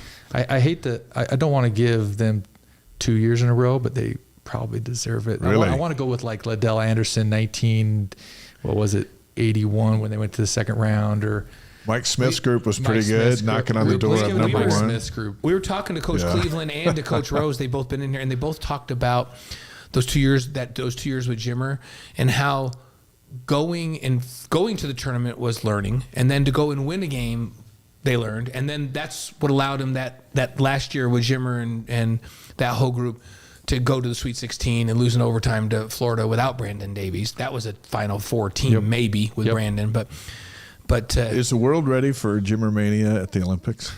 I hope so. Can he capture it? And all of America already knows who he is. I hope so. I love him. He's such a good player and a good person. I'm glad he got invited. I'm glad he's still killing it out there. Yeah, he's coming in next week, right? Isn't Jimmer coming next week? Yeah. It's been all over the world doing so that. you're saying Jimmer Sweet 16 for number 2. Man, that Mike back-to-back Jimmers. That Mike Smith team, that Devin Durant team. Do you Roger Reid had a good team. Liddell Anderson. I mean, I just don't know those teams Isn't it the as well. Chapman Michael Smith team that went? Like they started out their shoots, I can't remember, 19 or something like that. They were number 2 in the country. They lost on the road to UAB. Yep. But that was a really talented team. I can't remember what year that was. Yeah, I don't remember either. But they're up in there in the top 10. So who's your I think one? it was 88, 89, might have been 88. Something like that. Who's your number 1? Number 2 is Jimmer Sweet 16. Right. Number 2 is Danny. I mean, number 1 is number 1 is Danny. 1981. And Danny gets all the credit for it, but gracious, you got Greg Kite and Fred Roberts on your back court or your front court. Gracious, Danny. I mean, come on. And then you got Runia, and you got they could play Trumbo. I mean, yeah, they had some guys. Freddie, I think like Freddie's skill set, because Fred's like 6'10", 6'11", and he was a rim. He could run the floor. He could put the ball on the floor. He could defend 1 through 5. Like, he's one of the most underrated players that have ever played here, in my opinion. Fred is. Yeah, I look at Fred and I look at Greg Kite, and you look at their mass, their physicality, and then you look at that jawbone, which is just, you can tell he's mean. And I look at Fred Roberts, I'm thinking, I could hit him 10 times, and I think he's still coming at me. I don't think he cares. He probably likes it. Probably just makes him mad. Yeah. Here's a random one. In your visits with Vladimir Demin, does Vladimir still know, or did he ever know of Krešimir Ćosić over there? 100%. Really? Yep. Isn't it amazing, Krešimir's reach, even after all this time? It's legendary. I don't know anyone that's really, really into basketball in Europe that doesn't know who Kemery Martin is. There's so much respect for Serbian and Croatian players and all that they bring. All the legendary coaches have come from Serbia and Croatia, and many legendary players. But all the main heavy hitter coaches are born and bred in Serbia and Croatia. What are your expectations for Igor? With the hype before he's even got here, and you know him and have had a chance to visit with him, November 5th, be out on the floor against Central Arkansas. What are we going to see? I think the best thing about some of these young talents is when you don't know. Yeah. I don't think he knows what he can turn into. I don't think we know. I don't think anyone knows. I think the talent and the skills are there. The work ethic's there. The foundation at Real Madrid is there. And so I don't know. I just hope he has a killer experience and he builds amazing relationships, and we can support him and just hopefully momentum. I just care less. The more older I am, care less about the wins and losses and care more about the momentum of his career, and also just all our sports programs. As long as the momentum's looking good, and as soon as it's not, it's almost like I want to jump in and help support him so we can turn him around. Mm-hmm. But my expectation for Egor is that he reaches his dream and ends up being a top draft pick and has a long career in the NBA. And so the longer he stays at BYU and in development, I think the better for his career. Everybody's talking one and done. Is there a chance that he comes and really loves the development he's had and stays another year to participate in that longer? Yeah, that'll be a decision for him and his family, and we want to respect that. But they're really smart. Yeah. And they know it's going to be a really critical step to once you get to the league, you got to perform. And who knows if you have first round picks have 3 years, but do you have really 2? to really show that you can play. And so they're going to need to be able to ensure that they're ready. And I think the only attribute, it looks like size and skill wise and ability is there. I would say just the strength. How long does it take him to get that strength in place that he can, last a 82 season in the NBA. So that would be the only holdback. And you played in that league. Now, the Big 12 is, we discovered really quickly, one of the most physical leagues in all of college basketball. But it's still a gigantic jump in terms of physicality from the Big 12 to the NBA. You played in the NBA. What's the difference between playing the NCAA and playing in the NBA from a physical perspective? High school is just a whole nother level. So you're jumping from like a 1 to a 10, and then high school to college, 1 to 10, and another just a full 10 type scale. It's that big of a jump again. Yeah, that much more talent, that's much more physicality, that much more size, that much more speed on their closeout, that's much more less room because the length and the space of where you're trying to penetrate. There is some different rules in the NBA that help you a little bit, but in reality, the jump is immense. The other piece is the endurance of the league. I mean, it's just you're going to play 3-4x games in a season than you've ever played, and so that is mostly mental. It's a little bit physical too, but it's mostly a mental side. And so being able to get ready on the mental side is more and more critical. The older I get, what you consume, what you watch, and what you listen to, and who you're around with really matters. It seems like as I've gotten older, it even matters even more. And so with these young kids, what they watch and what they listen to and who they're around just really matters. And so could he leave a little earlier if he landed with the Spurs because it's such a mature organization that'll take care of him, they know how to develop? Yes. Yeah. If he leaves earlier and gets drafted by a club that's not as mature, not as organized, is not as, he could have some trouble. And so we got to take all those things into account.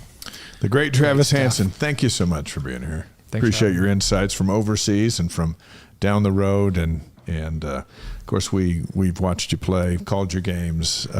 We're just glad that you're part of our life. Thanks for coming. You guys are the best. Cougar Nation for life. We appreciate it, brother. Isn't it good? Isn't life good? Give your family my love. They're the best. Every day's a gift. Thanks for having me on. You got it.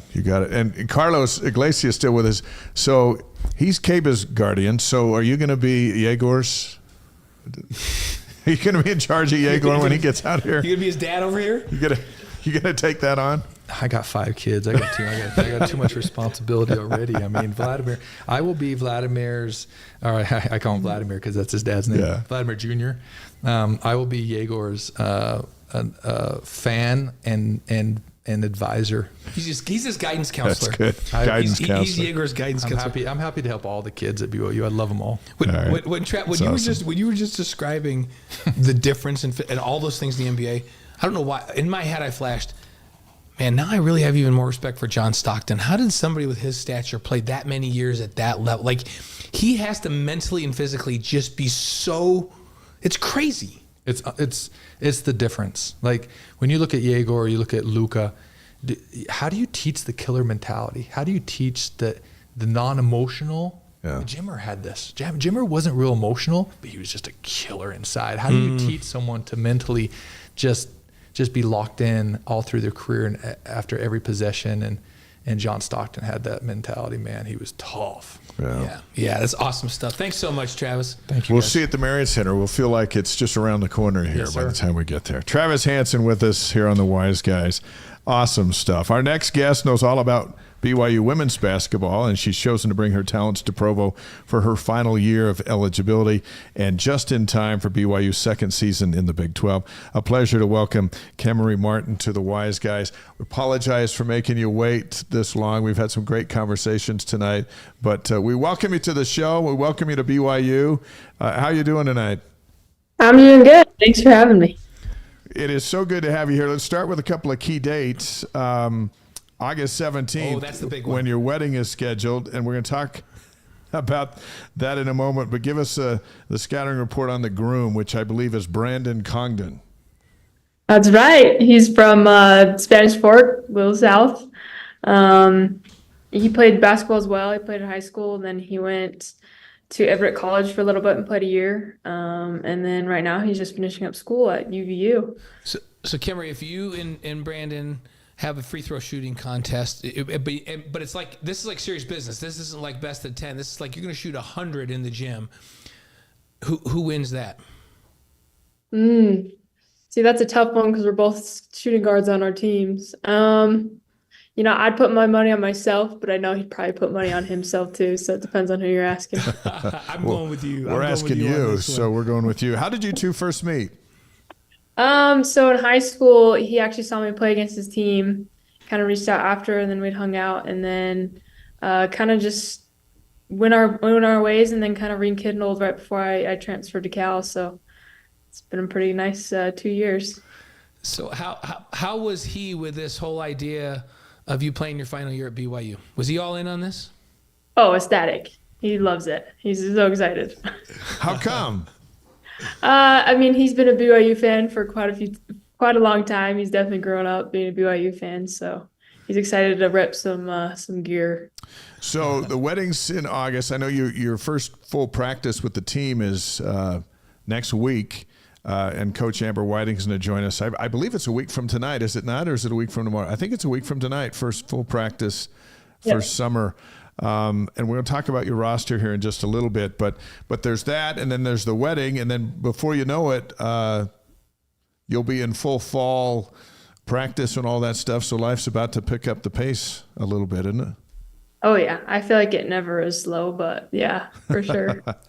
BYU newcomer Camry Martin on the Wise Guys, presented by BradyPLUS. Among their 110,000 customers are companies like Nike, Walmart, FedEx, Disney, Amazon, even the Pentagon.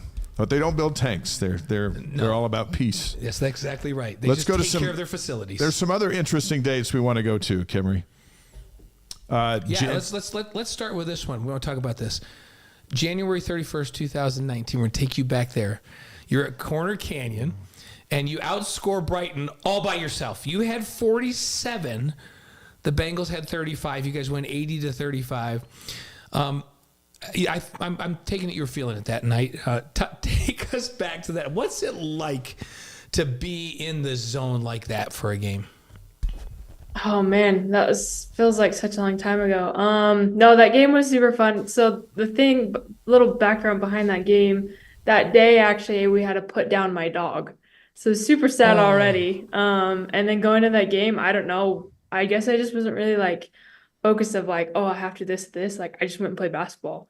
And I think from that, just things started dropping. And then all of a sudden, like my coach is like, man, like you got this many points and stuff. I'm like, really? Like I wasn't paying too close attention, but just flowing. I think Jimmer told us some stories like that in his career. He was just out playing, and the next thing you know, he's got 50 points and feeling good. Yeah. So that was an emotional day, and then an historic day at the end of it. And now we know that you remember January 31st for something far different than basketball.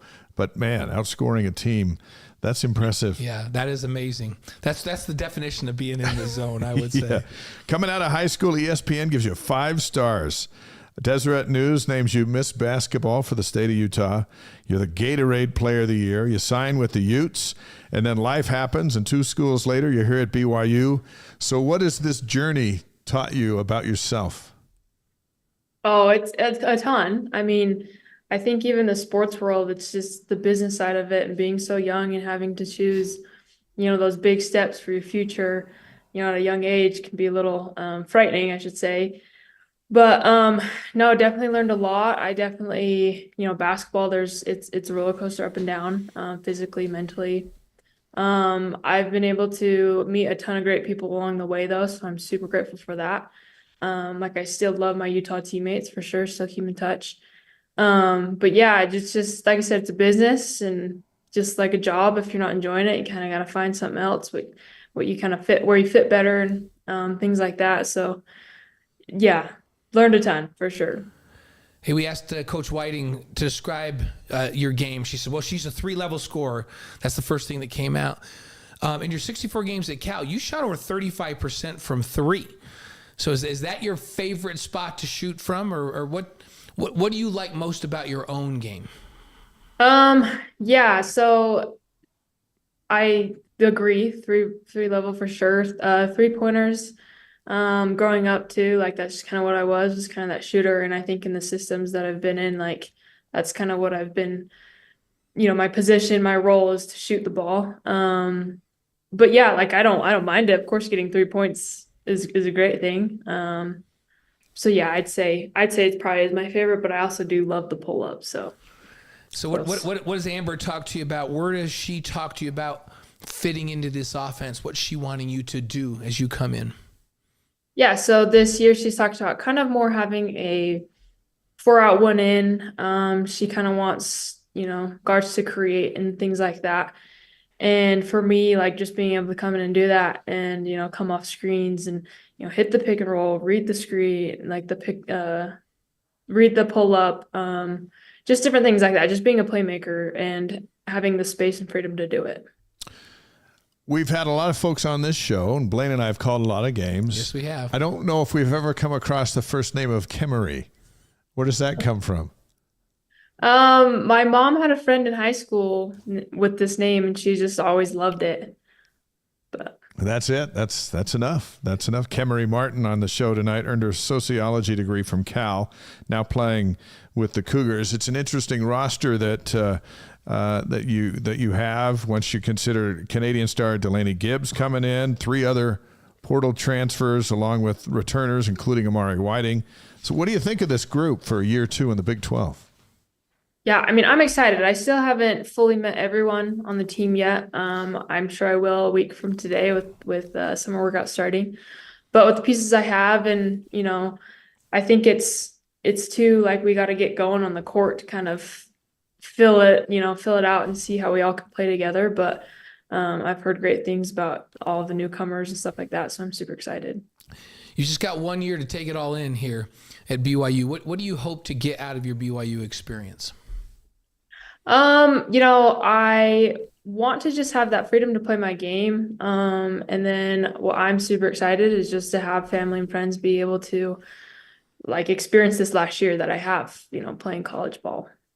So let us get this straight. You're at Cal. Your now fiance is here at UVU in Orem. So this was a long distance relationship. So of course he's happy that. Yeah. Oh yeah. When BYU was in the mix, did he say, "Hey, this is a no-brainer. This is right where I am"? Yep. That's pretty much how it went. And you were saying, like, I don't know, does their style fit? He's like, style? Who cares about style? It fits my style. Get over here. Let's get married. Is that how it went down? I mean, there was some thought consideration, but I knew Amber Whiting kind of a little bit before she got the head coaching job, but I think she's an awesome person. So I think from that, it's like, yeah, I mean, I know they'll treat me good and know how I play. So, little went into that too, but also location and everything. Very good. Until we meet him, we're just going to use your information on our judgment of your fiance. Is the rest of the family happy about this? If you want Dave and I to interview him and, we'll bring him right on the show and do, really check him out, we're there for you if you need that. All right. Yeah. Well, let's sign him up. I'm sure he'd love it. Yeah. I don't know if he'd love it, but we'd have a good time. Yes, we would. All right. We got 5 questions for you, Kemery. You ready? Yep. Off the top of your head, favorite sports movie? Oh, man. I love how my mind just goes blank when you ask me this. Yeah, that's why we do it. Coach Carter. Coach Carter. Coach Carter. Oh, this is a good one. I haven't. Nobody's given us that one. Sometimes somebody throws one out there and it brings back a great memory. That's a good movie. I like that movie. Okay, it's basketball, by the way. So, your favorite singer or band?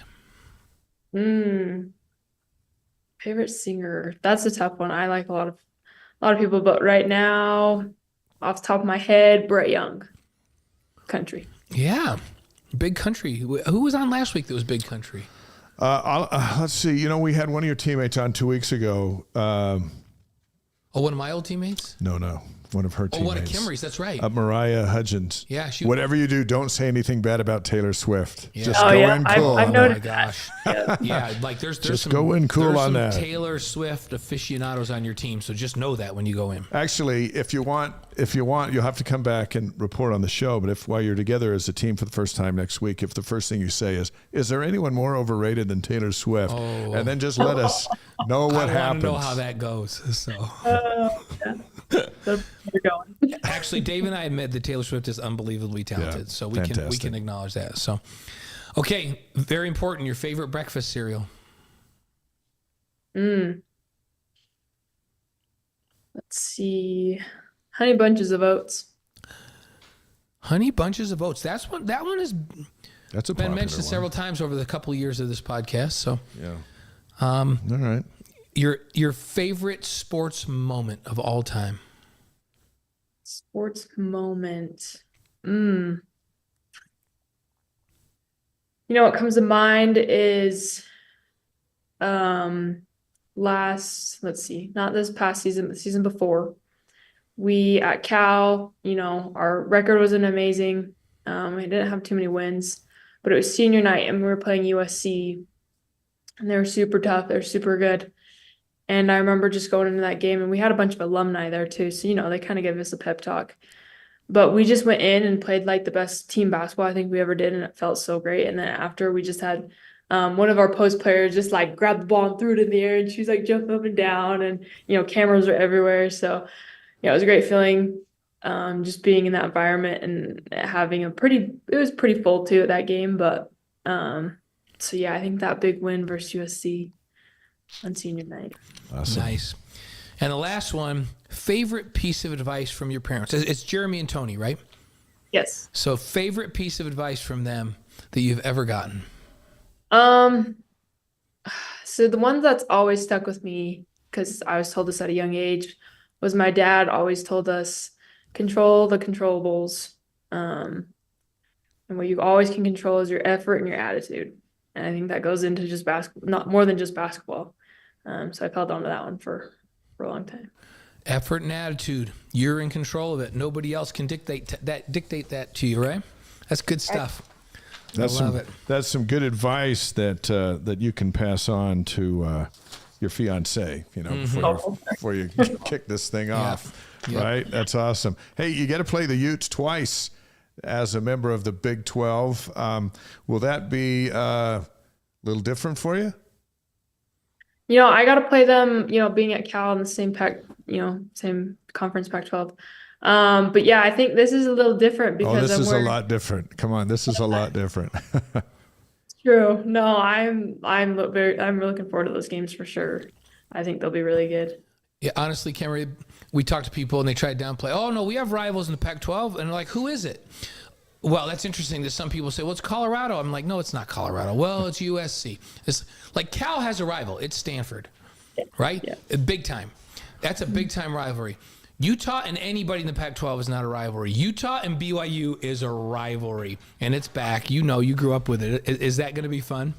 Oh, I'm so excited, especially the home games when I know the crowd's going to be so packed. And, of course, when you win, it's going to be so loud. I'm so excited. It's going to be a blast to have you here. And practice again a week from tonight, and then it'll be on. Your BYU career will be underway.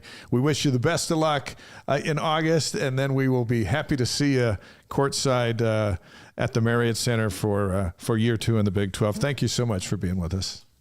Awesome. Yeah, thank you guys. Thanks, Camry. Camry Martin.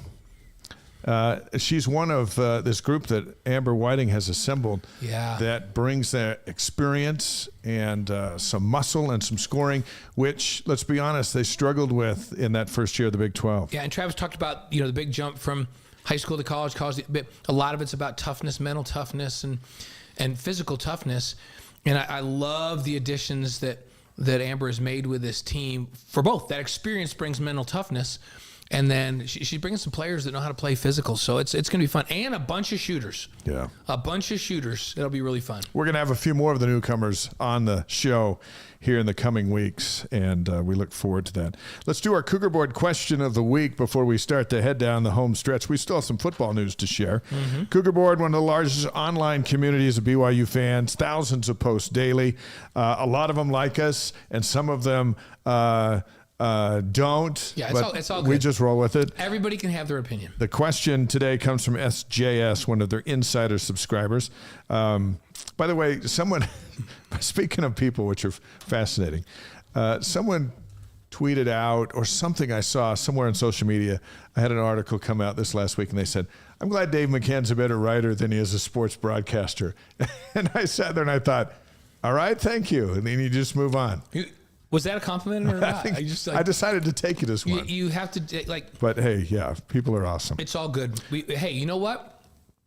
We just love that you listen and watch and read. It's all good. Here's SJS. This time of year, the football team's heavily involved with strength coaches. Can you give us an idea of how integral the relationship of the players to the strength/conditioning staff is for BYU?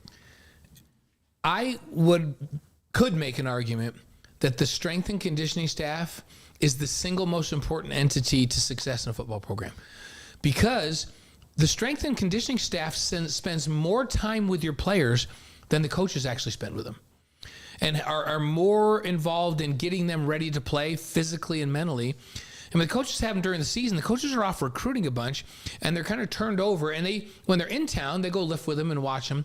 But it's the responsibility of that strength and conditioning staff, along with the nutrition staff. Those two entities together are what take you from here to here. And if you're just listening to the podcast, I put a hand down low and then one up high. Then it went up.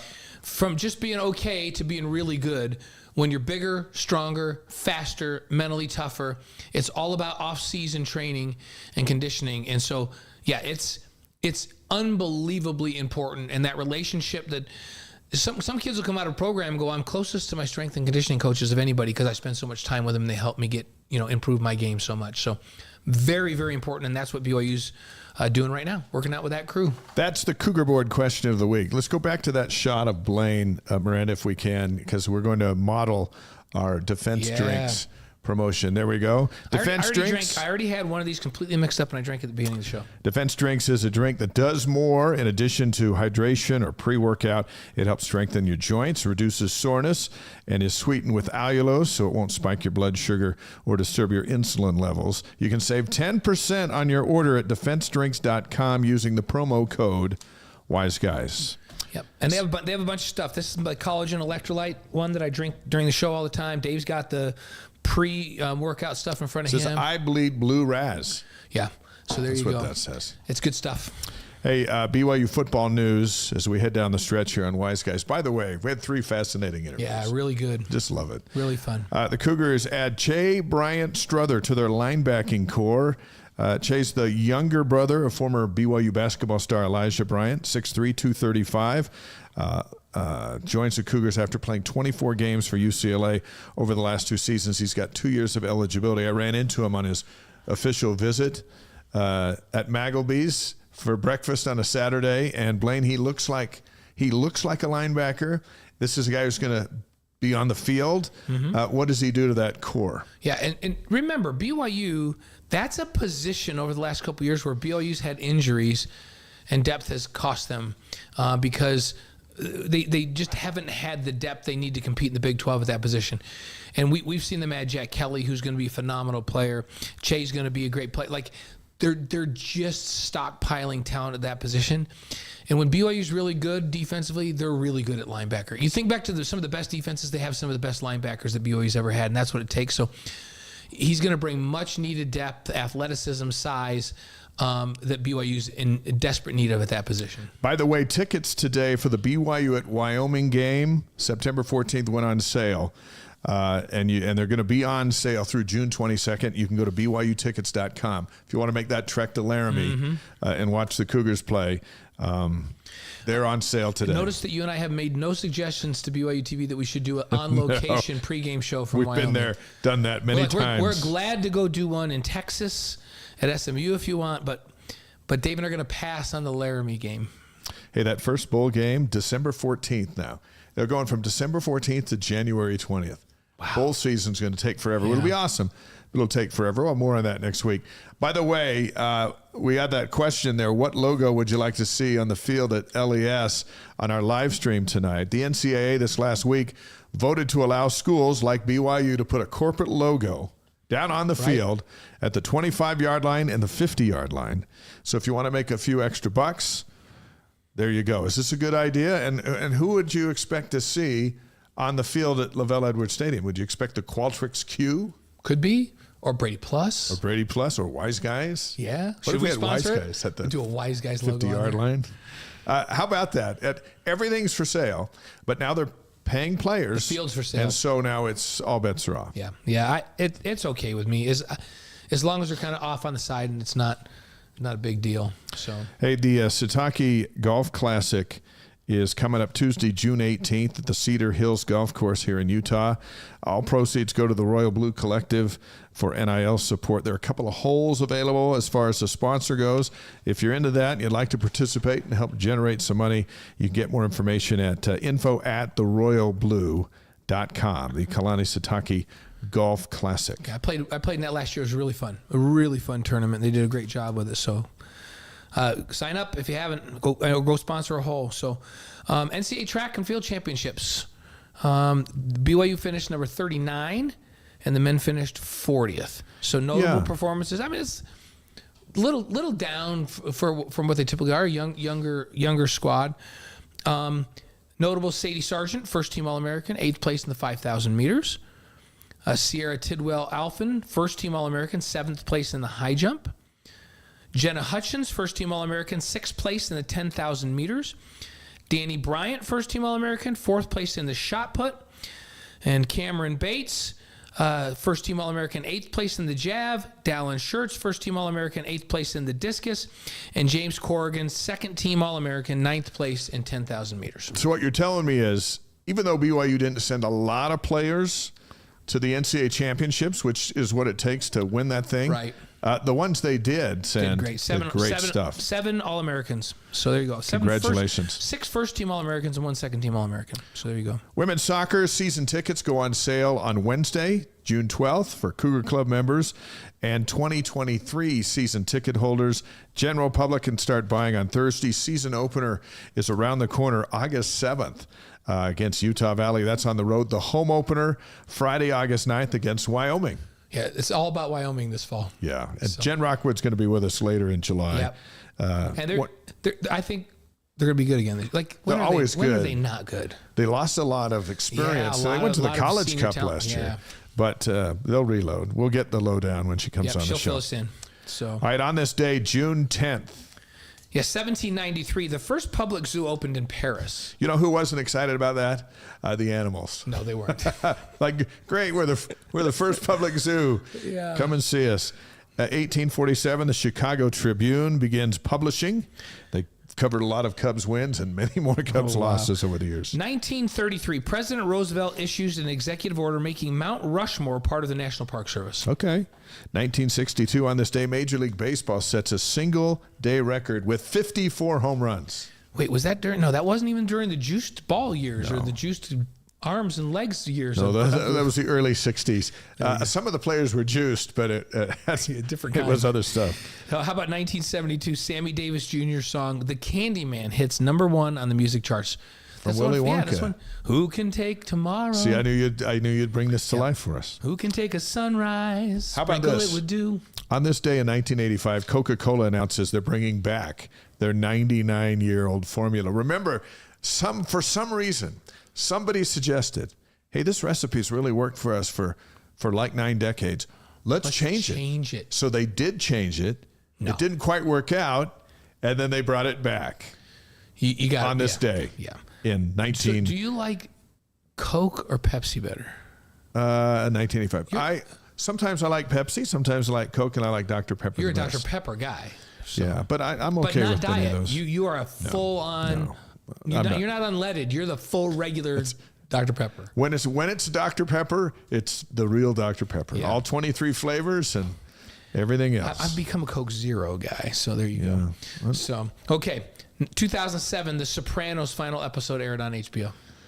Yeah, and what song did it end with? It ended with that "Don't Stop Believing" from Journey. Oh yeah, you're right. 2013, Man of Steel premieres in New York. The Superman. I thought that was well done, well played. Very good. 2024. What? That's today. Today, UConn head coach Dan Hurley turned down $70 million from the Lakers to stay at UConn. Did that surprise you? Actually, yes. The only thing, the reason it didn't surprise me is he's kind of a unique character. Yeah. And that unique character stuff works when you have complete control. Well, and you're in a community that just, he can't do anything wrong in that community. And you go to LA, they're just start picking you apart immediately. That show that he does at UConn, you couldn't get away with professionals. That some of the pros just say, "Coach, sit down." That they would just do that. We've seen that over the years. And some of the greatest college basketball coaches tried to make that jump. Rick Pitino comes to mind. Just didn't work. And he had to go back. Yeah. Same thing in the NFL. Nick Saban tried to make the jump. Nick Saban is his best when he's the most feared guy in the locker room. Yeah. Because he can get the most out of his guys that way. And so then when he went back to college, what did he do? He just won national championships. Yep. And so that didn't surprise me. And Dan's got it rolling at UConn. That's the best program in college basketball. You got a shot at a three-peat. Yeah, they're that good. And so, and you know what? And the Lakers are a dumpster here's what's fire. crazy. You say $70 million. Who knows what his contract is at UConn? It may be close to that. I don't know. It could be. So. Well, I'm sure it's going up. Yeah. And I don't know who wants the Laker job outside of the money. You just want to go through that torture every night. Yeah. Most people say yes for the money, but UConn's guy did not. He said no thanks. No thanks. So May 10th birthday, 1922, Judy Garland. Yeah, the great Judy Garland. And she's There's also no place like home. Our Wise Guys inspirational quote of the week comes from Judy Garland. Yep. What a coincidence. Yeah, Judy Garland says, "I've always taken the Wizard of Oz very seriously, I believe in the idea of the rainbow, and I've spent my entire life trying to get over it." So. That is a classic. And I'll be honest, those flying monkeys freaked me out when I was a kid, and I'm still a little uncomfortable with them. You need to go to Wicked with me because in one of the tracks Libby plays, she is a flying monkey, and she flies right over the audience, and they're even scarier than the ones from the original movie. Really? They're scary? Oh, they're scary. All right. I got to see that. So you got to see it. I saw Wicked when it came to Salt Lake. Yeah. And it's just great. But the real stuff is you got to get on to Broadway. New York, yeah. So. Special thanks to Carlos Iglesias, Travis Hansen, and Kemery Martin. What a great show we had tonight. And it's a great precursor. First of all, we had an awesome show last week. Right. Great show tonight. And then next week. Oh, Jimmer Fredette, Fraser Bullock, and women's basketball coach Amber Whiting. That's the triple threat right there. It's a triple threat. Gold, we're going for gold. We got Fraser with and by the way, Utah's going to get some news later this week, which will be the precursor to the July 24th announcement that they're getting the games back. And we'll get all the inside stuff from Fraser because he's the reason. He's a big part of the movement to bring the games back. He was a big part of getting the games in the first place. Originally, yep. And then Jimmer's going to the games in Paris. And ready to go after the gold medal. And then Amber Whiting will be here with the first assessment of all these new players. Yeah, I can't wait to talk to Amber about how she's going to fit all this new talent together and what the roles are going to be. Podcast will be up tomorrow. Please share it with your friends. Please subscribe to our YouTube channel. That's free. Go to wiseguys.com and hit the button there, hitting the bell there, and that'll get you our free email with highlights from the show. Please do. And Michael Zimmerman, way to kind of close the show in the chat with the right attitude right there. He says, "Love you all. We love you guys too." Thanks for watching and listening to The Wise Guys presented by BradyPLUS. See you next week. See you next week.